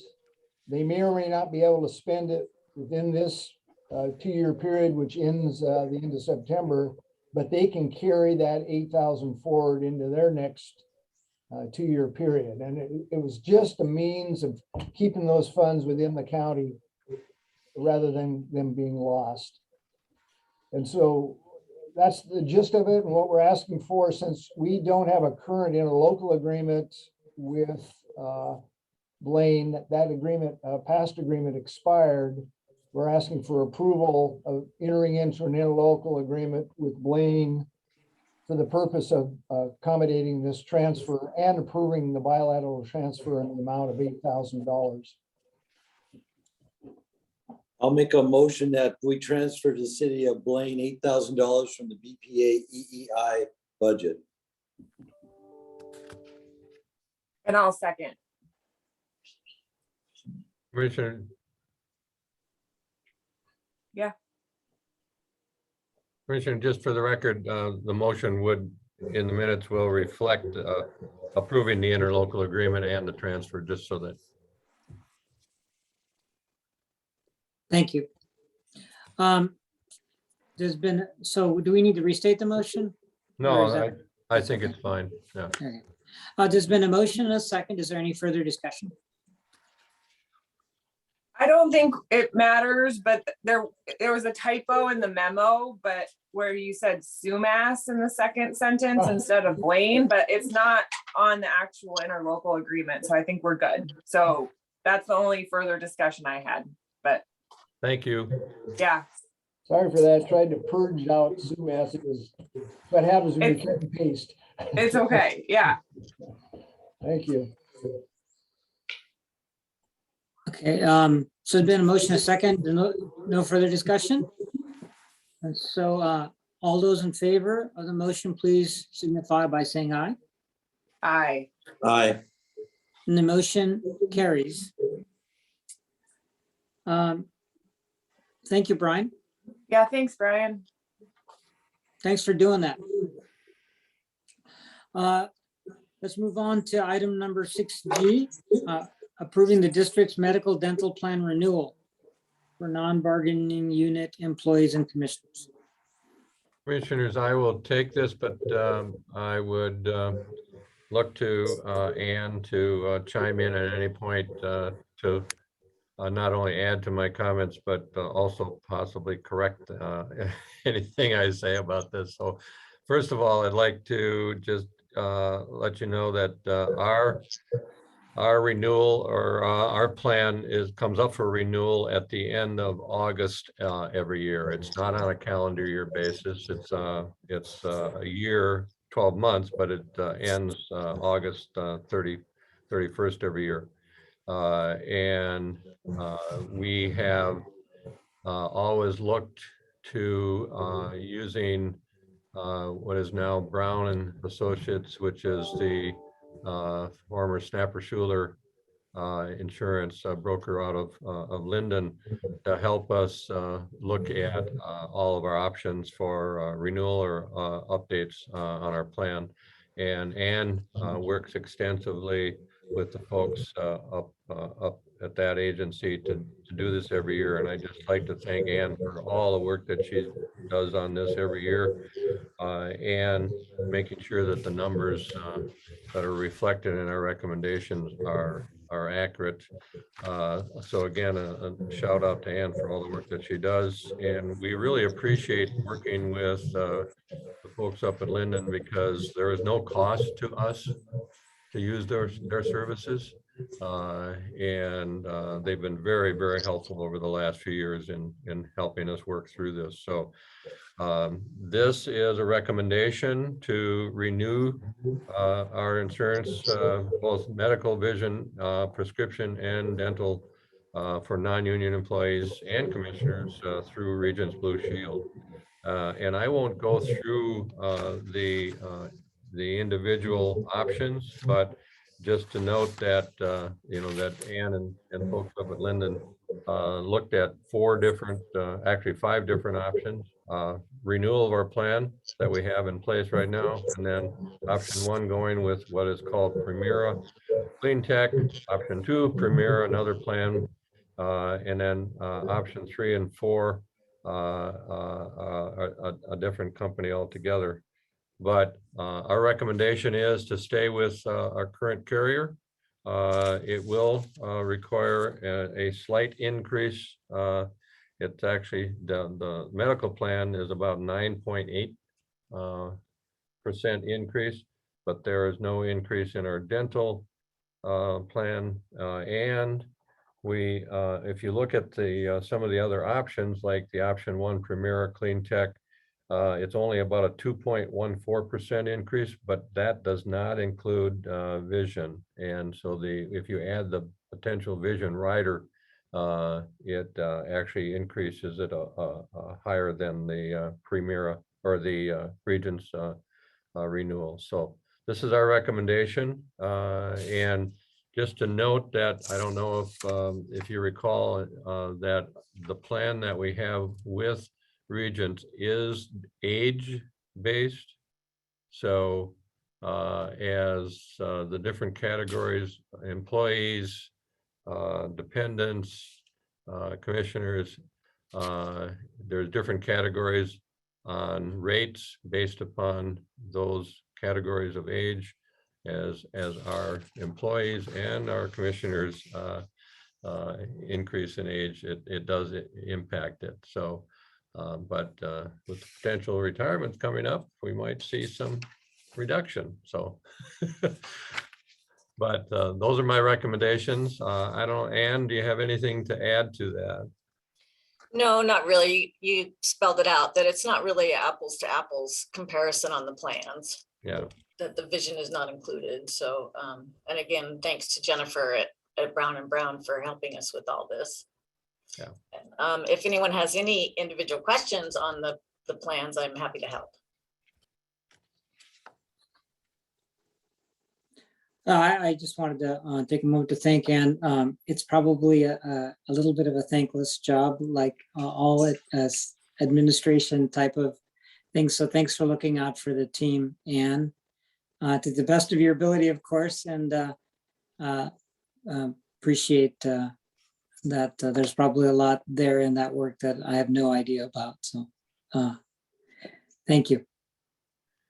Just one other note, and I failed to mention it. The last couple of years, previous years, we had actually joined as an associate member to the Association of Washington Cities to have access to their insurance program. This year, last year and the year before, we actually looked at a comparison on what the potential rates would be for them. It didn't pay for us to consider that plan. And this year, I know that Jennifer at Brown and Brown looked at that, but we didn't even consider it because the rates would have been significantly higher, and the coverage would have been much less in terms of out of pocket. So.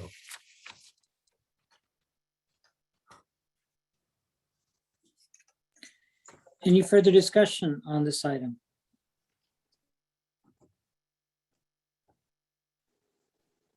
So I'll entertain a motion to approve the district's medical dental plan renewal. I'll make a motion to approve the renewal of the district's medical, vision, prescription, and dental insurance plans. I will second that and be willing to lie about my age if it benefits the organization.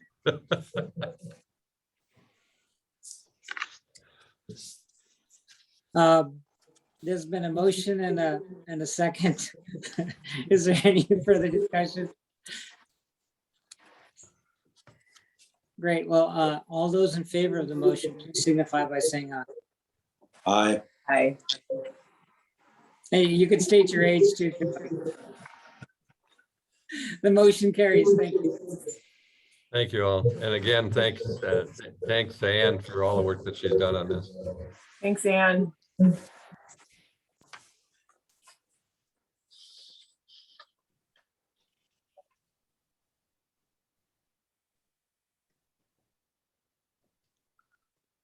Commissioner DeSmani, you're muted again. I'm sorry. That completes all the items under new business. Let's proceed on to the general manager's report. Steve? I have a few quick items. One is that I've approved a change order for the substation redevelopment at Plant 1 with Patelco. And the purpose, first of all, that change order is in the amount of just under $4,000, $3,670. And what it really is that we pay, because this project is within the city of Ferndale, we pay sales tax to the city of Ferndale. And between the time that this project was bid and we awarded it, and we came to the first payment to Patelco, the city of Ferndale increased their sales tax by 0.1%. And so we now have to pay based upon 8.8% rather than 8.7%. So this initial change order is in the amount of $3,670. as reflected by that 0.1% increase. If we have further, as we go through this, if we have other change orders that are typical, for a project like this, that same increase in sales tax will apply to, to those change orders. But I just wanted to advise you of that, and I had the authority to, to complete the change order, and we needed to do that because they had requested their first payment, on basically on a mobilization, and so I just wanted to advise you of that. Second is that we have had now at least 3 discussions with a law firm and an investment firm that is seriously looking at the startup of purchasing and then startup of the Intelco plant out at Ferndale. And just as of yesterday, Brian and I had a lengthy call with that group, and I think that it's fair to say that they are serious, and they have already had discussions with Bonneville Power Administration, our congressional folks, their offices, our State Department of Commerce, and the governor's office. And I expect that in the next couple of weeks, we'll be participating in discussions with them and the county, just to get the discussion open. So that's very exciting, and it seems to me that, it seems to us that they, like I said, that they are serious, they're real, and their issues with us are specifically, they're looking to see if we can provide through power purchase agreement, either with BPA or with other PUDs, a portion of the energy supply that they will need when they do get up and running. And they're looking right now. They're talking about the potential of startup as early as mid 2022. So that's pretty exciting. We are also having some discussion with a company that is proposing to construct an industrial gas production facility out at Cherry Point. And we've submitted to them at their request a letter of commitment for them to make a deposit for us to hire our consulting electrical engineering firm to do some analysis on location and cost of substation distribution out to serve their project. That's my understanding. As of yesterday, I had just a short discussion with Whatcom County Planning and Development Services, and they indicated that they had some discussion with this company already, and that they see, they, not to suggest that the project would be permitted, but based upon the current regulations that the county council passed regarding Cherry Point, that this project would be permittable. So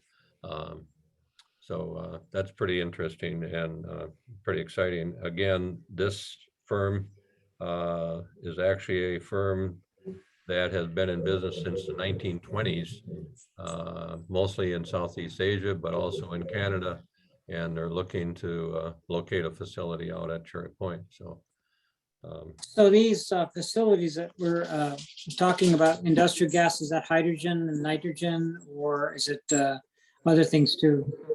I don't think at this time, at least we haven't been in, they haven't indicated that this facility would include hydrogen, but nitrogen, possibly additional oxygen. And they haven't advised us what other gases that they would be considering, but it's my understanding, at least what they've indicated to us, is that some of that production would be utilized at Cherry Point, but they would also, they're starting to look at the need for rail capacity to ship south out of the Cherry Point area to provide service to other industries up and down the I-5 corridor. So when you said gas, you didn't mean gasoline, you meant gas, like, Yes, okay, yeah. industrial gases. Yes. Okay, all right, Yeah, so this company would be something like a Praxair or right, okay. Air Liquide or yeah, that kind of thing. yes. Okay, I think I was confused when you first sent the Oh, sorry. email, Steve, about how it related to the Cherry Point amendments with Okay. the, I thought you were talking about gasoline, but Yeah. okay. No, yeah. Thank you for clarifying. Sure. The last thing, and Commissioner Deshmani brought this up, but also I was going to bring it up today. August 15th is the quote formal termination of Tom Mortimer's service to the PUD. And I'm really not so sure how best we can do this, but I think that we need to extend a significant thank you to Tom for all the years that he served the Whatcom PUD. So many of those hours and days and years, is really under the radar screen.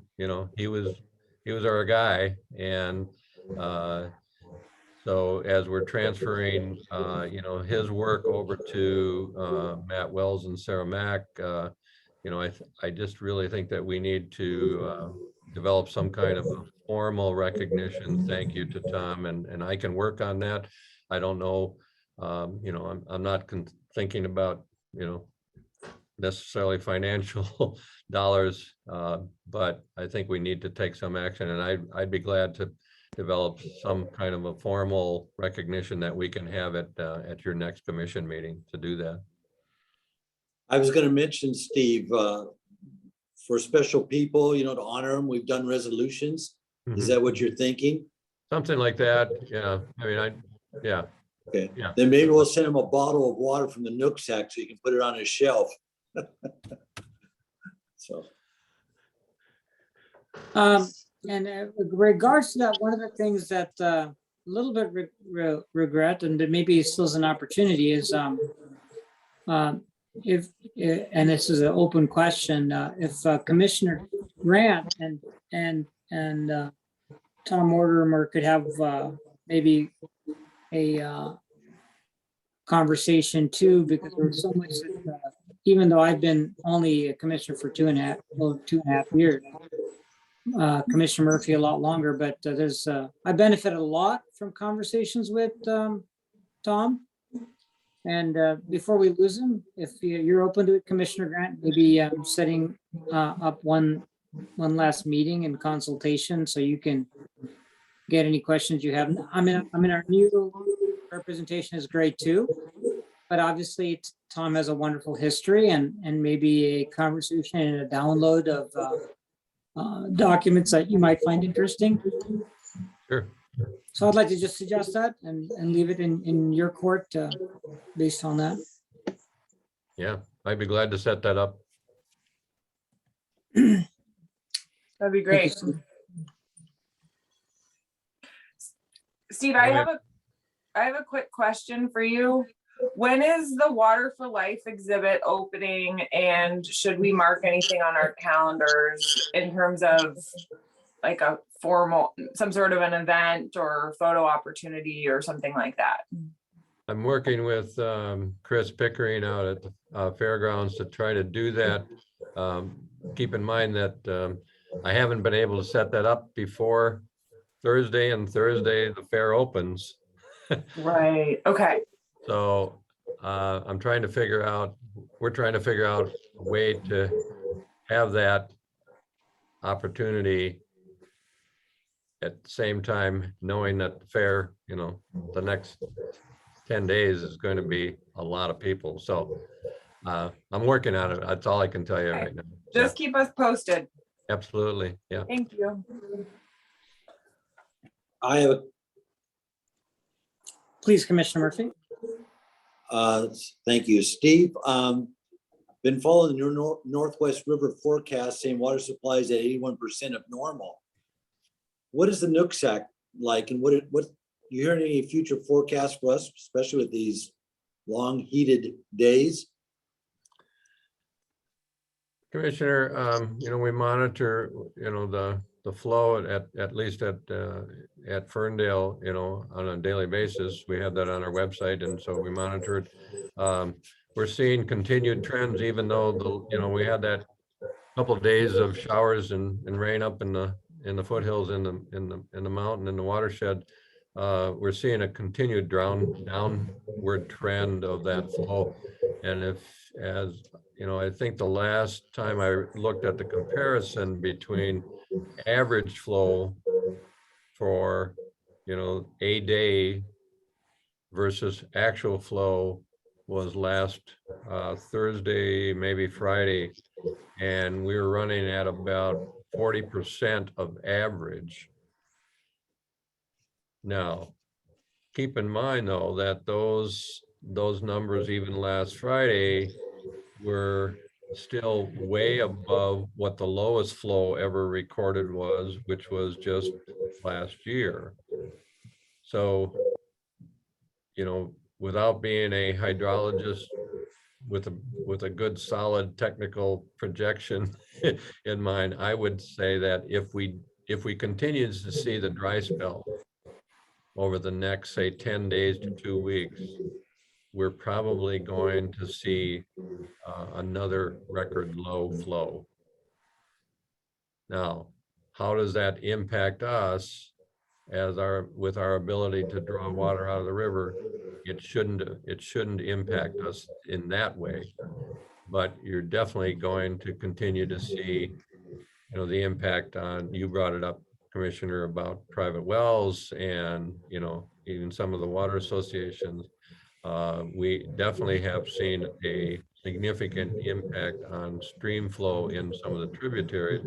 I just got a call last week from one of the smaller cities in the county, East County, that said that they had been getting calls from some of their neighbors, farmers, and no flow in, any of the tributaries that they draw water out of. We are seeing a significant increase in our irrigation use, our customers' irrigation use, especially West County, like around Ferndale, south of Ferndale. So I don't know how else to address it, but that, yeah, the lowest flow that was ever recorded in the last 52 years of recording was last year, and I think it was 480 CFS, right around 480 CFS at Ferndale. Even at that, our percentage of the take, even at that lowest flow that day, was still only about 8 or 9%. And as long as the height of the river at Ferndale, at our intake at Ferndale, is above about 2 feet above gauge, above intake, we're fine in terms of our ability to move water. But Whatcom County, and I'll say this, greater Whatcom County, we're seeing some significant impacts this year. And the extended drought, the dry spell, as you indicated, Commissioner, that's starting to impact, the private well owners, the water associations that have groundwater as a source. There's no question about it. So I appreciate that, Steve, because I think we should very seriously, as Whatcom County, start considering looking at issues that are related to this climate control concerns, because how many times do we have to see these numbers drop before we actually take action? I'd rather be taking action now to think of how we're going to solve problems, whether it's us drawing water. I look at Nooksack as the bloodline life of Whatcom County, and I hate to see us keep bleeding it and everyone else. We got to find ways to not impact it, as well as provide water to those, which I'll give a little report about later on, to people, because there's a lot of private wells out there right now that people are hurting. And I think we could provide a solution, but it's got to be something we really got to get serious and deal with. well, I appreciate that. And, I think 5 years ago, if you would have asked this question, I would have said, well, the real potential solution for providing water to some of those areas of need would be simply for the PUD and possibly a couple of the smaller cities that are on the river system, you know, to just move water out of the main stem and, you know, move it to areas of need.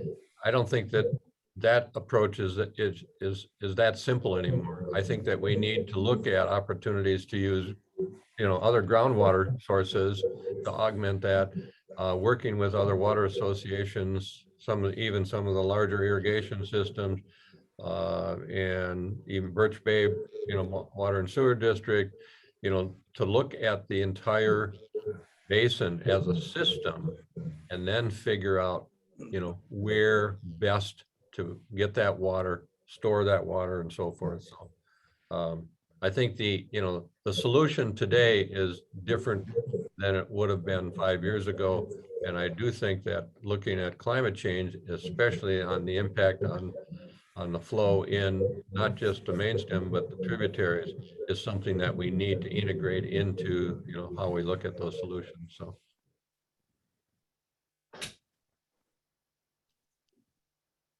Thank you. Great. And anything further regarding the general manager's report? No, I don't have anything else, Commissioners. Thank you, Steve. Let's move on to commissioner reports. Mike, would you like to go first? I have no per diem reports to give out, but I've been very busy actually being approached by people in my area, my seat, because there's a lot of people from Enterprise, Grandview, and now Bay Road that are hurting or their wells are dry. And one thing I'd like to ask from Steve and staff is, can we provide some kind of information for people who experience this? Because I'm having people get a hold of me and they're saying there's no water coming out of the tap and everything. And I said, okay, have you shut off your pump? No, I have not. And I'm saying, well, your pump could be burning up. Your hot water tank, is it low? So there's things that we could guide people through common sense, more or less, to say, protect yourselves when you run out of water. So I'm being told there's no really place for people to go to ask these questions. My well is dry. I have no water. What should I do? Step 1, 2, and so on. But I've never seen it this way. And the people I'm talking to are saying they've never experienced this before. I am told that people are bringing water in and having their wells refilled, and it's costing them $300 a load. Some of the people are saying they're putting in 2 loads of water per week at a cost of $600 a week to them. I don't know if this is a solution. It's not one for now, but in the future, I was hoping maybe plant 1 or plant 2, maybe out of Grandview. I wish we could put in a potable water that people could get water from under these circumstances, drought, no water, well dry, emergencies, to support them, because right now they're paying for water and they're paying for someone to truck it to them. And if there was some way that we, the PUD, could come to the aid of the citizens in Whatcom County and provide them at least the water till we get through this, or find solutions to get water out in those areas. I don't know the answer, but I've been thinking about it. So otherwise, which one of the commissioners, Christine, which one of you do more of the energy side for us? One of you kind of attend all the meetings, don't you? WPUDA and stuff? I am on the energy committee for WPUDA. I'd like to bring up that I think you received the invitation too. I don't know how you say it, NIPSI, or what do you call it? It's called Northwest and Intermountain Power Producers Coalition. I would strongly advise you or Altoona to go to this. This meeting is incredible. It's in Union, Washington at the Alderbrooks Resort, but people from all North America, from one coast to the next, all come to this. And if you want to know what's really going on out there by the people who provide the electrical power to the communities, these are the people to go listen to. There'll be people, representatives from Washington, D.C. there and everything. And they are going to tell you what's happening in our county, our state, and what the forecast is going to be. And incredible educational information if one of you want to attend it. But I am not going to go this year, but I would strongly encourage one of you to go to it. And that is about all I have. Mike, can you forward whatever information you have about that to Steve? I can do that. Thank you. John, I was just going to remind the commissioners during the commissioner's report, given your new policy, if you have a meeting that's not on the pre-approved list that you see coming forward in the next 2 weeks that you may attend, this is the time to disclose and express the purpose. It's not a retrospective of, oh, I went to this 2 weeks ago.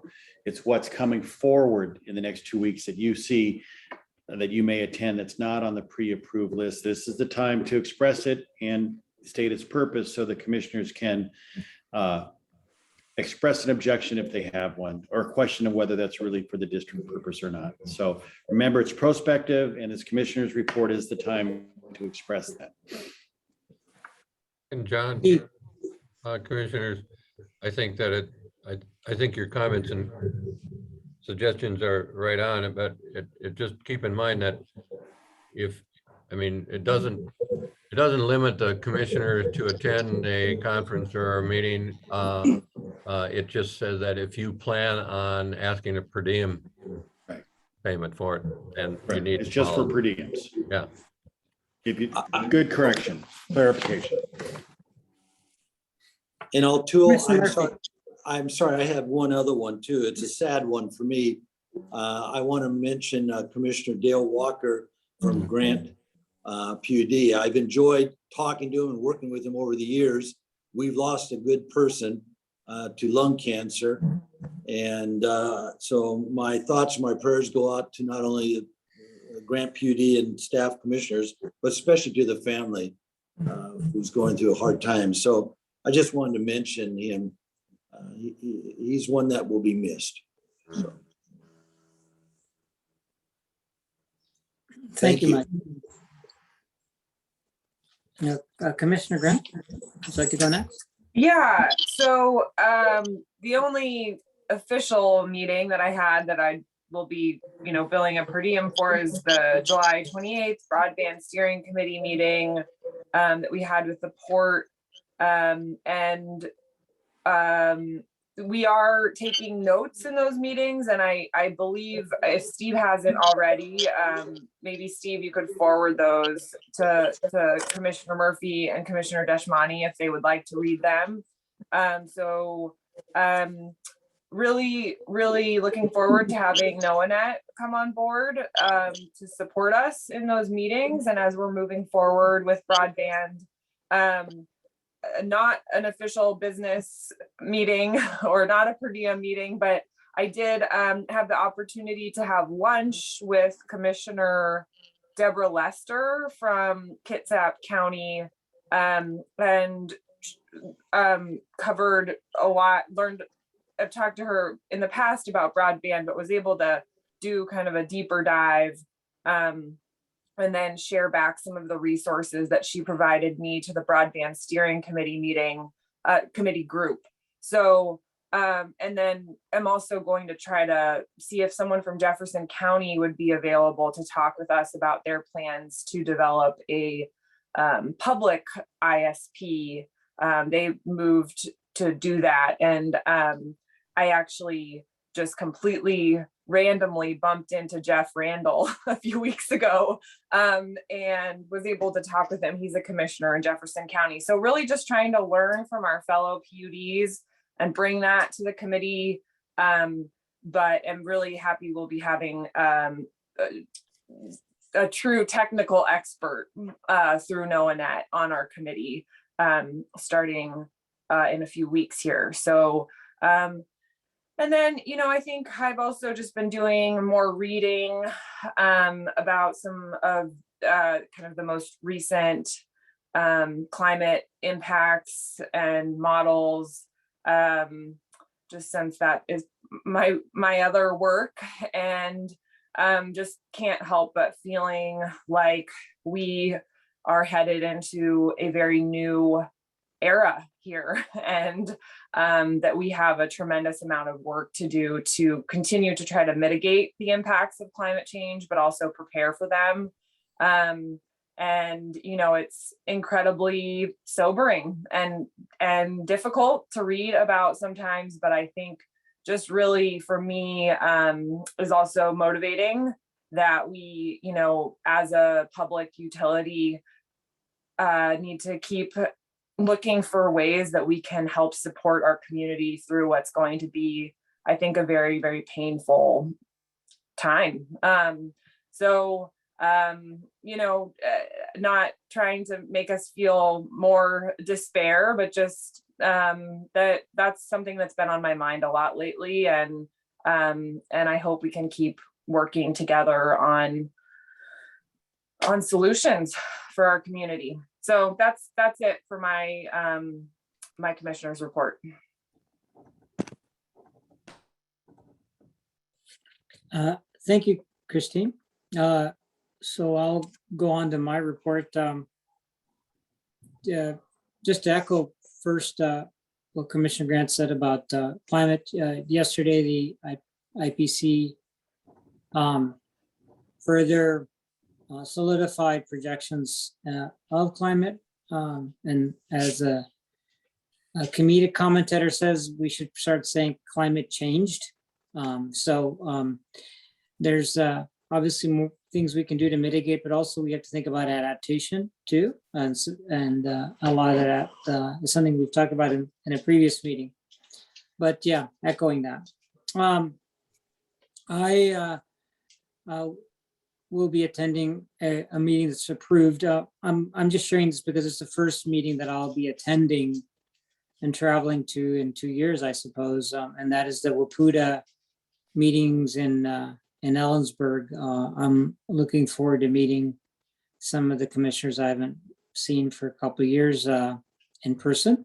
So I'm looking forward to that. Hopefully I remember how to drive. So anyway, I'm looking forward to that experience. Some updates on the various areas regarding broadband. The city's broadband advisory group completed draft definitions for several aspects that the city council wanted to have working definitions on, and that having to do with equity and so on and so forth. And so what I will do is send those draft definitions to Steve to distribute to the commission. I think it's informative and educational. It's something that the advisory group has spent significant time on. That group is also awaiting the agreement with a consultant that's going to be supporting the advisory group. It's quite like the advisory group, which is originally slated to complete at the end of this year, is going to be going significantly into 2022. There's a good report on the work of the advisory group that was given at the last city council meeting, done by Chris Kyler. And I encourage you to view that.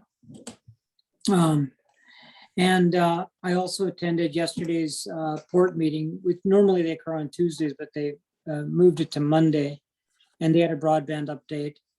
And the main thing that was notable about that was the attention to last mile and retail. And our names came up, the PUD came up, not interested as an organization. I don't know, we lost you just a few seconds. You were locked up. Okay. Just restating that I attended the ports broadband meeting, and there was a broadband, there was a broadband update on the ports regular meeting. And in that update, the topic that came up that's notable was last mile and retail. And certainly the PUD was mentioned in that context, but also recognition the steering team is trying to figure out how we're going to divvy up responsibilities and focus on the subject of everything, but including last mile. And that's new thing that it's fair to say that we're focusing on as a community is how do we actually get the service to the end users. On the subject of energy, Brian has presented, of course, to us recently on some of the possibilities for supplemental supply. I've also reached out to recently, recognizing that the pricing of the supply from the Tucci project may be a little bit high onto some other alternative supply options. I'm hopeful to be able to have something that might be an alternative going forward. But on the subject of energy, I think it's fair to say that because of state-related policy in Washington and in Oregon, the pricing of renewables is going up, and that's both a good thing and a bad thing. So look forward to figuring out how to adapt to that. And then regarding water, I've also been contacted by 2 private well owners. One of them is asking for help. This is really a question to Dave Olson, for establishing contact with a local water association that is adjacent to them, that they'd like to get help with, and maybe I can, Dave, we can follow up on that subject, on that water association, for the purpose of helping this particular well owner. There's another 2 well owners who've shared with me essentially in my neighborhood, who are experiencing difficulties and running out of water, which affects both quality and quantity. So I wanted to share those experiences that I'm hearing. For whatever reason, I'm blessed. Last year I ran out of water. This year, whatever good karma I have is playing out still, and I'm still okay. But it's certainly something that's on a lot of people's minds. So that's my report. Commissioner, I don't know if that's the contact that you had received. We had received a request from someone that was adjacent to the Fleming's Platte Water Association. Great, that's the person, yeah. And Dave, we passed that on to Dave. Dave contacted that person and gave that person the contact at Fleming Water Association. So Excellent, thank you for doing that. We're I don't on know, it. Dave, would you have any other comments on those general concerns that the commissioners are seeing and hearing out there?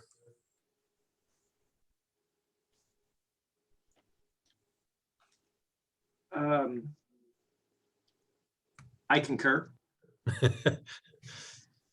It's the problem is growing, and the awareness is growing, and the lack of options the availability of options have not changed. There's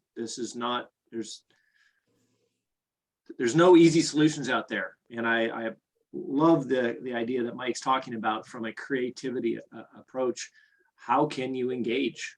At the end of our water system plan discussion, as we were leaving there, it's what can you do? What can be done? And it's going to take some creativity. Mike's is a great option, because if you have a bathtub that runs out of water and you don't have a way to fill the bathtub up, what are you going to do?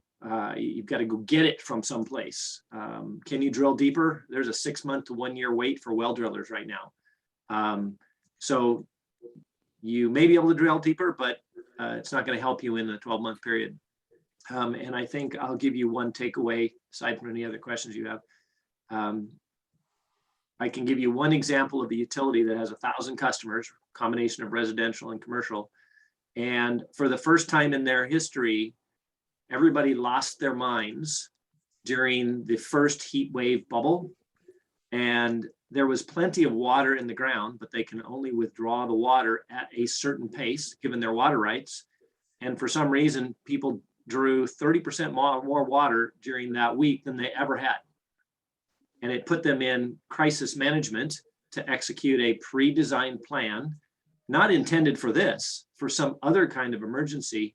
And they literally went door to door and restricted all lawn watering, not outdoor use, but all lawn watering. And they returned to traditional off-season demand within 48 hours. And there was plenty of water in the ground. There was only a minor aquifer drawdown, which is typical to the summer. It is increasing with climate change, but still very small amounts. And so there's a lot of discussion on how do you manage these situations, and Mike's creativity was a good approach for when you fall off the cliff and don't have any water supply, then what? Versus, do we have enough water supply and it needs to be managed appropriately? And Grandview was a great example of taking a different approach. So it's a lot of strategic thinking on all aspects, not only the supply, but how do you manage the supply you have? So I appreciate the opportunity to engage in these discussions.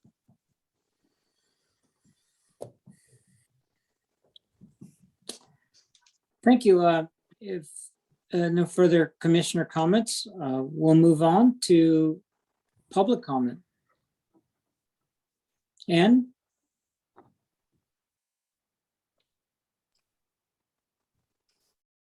It appears we don't have any additional public comment.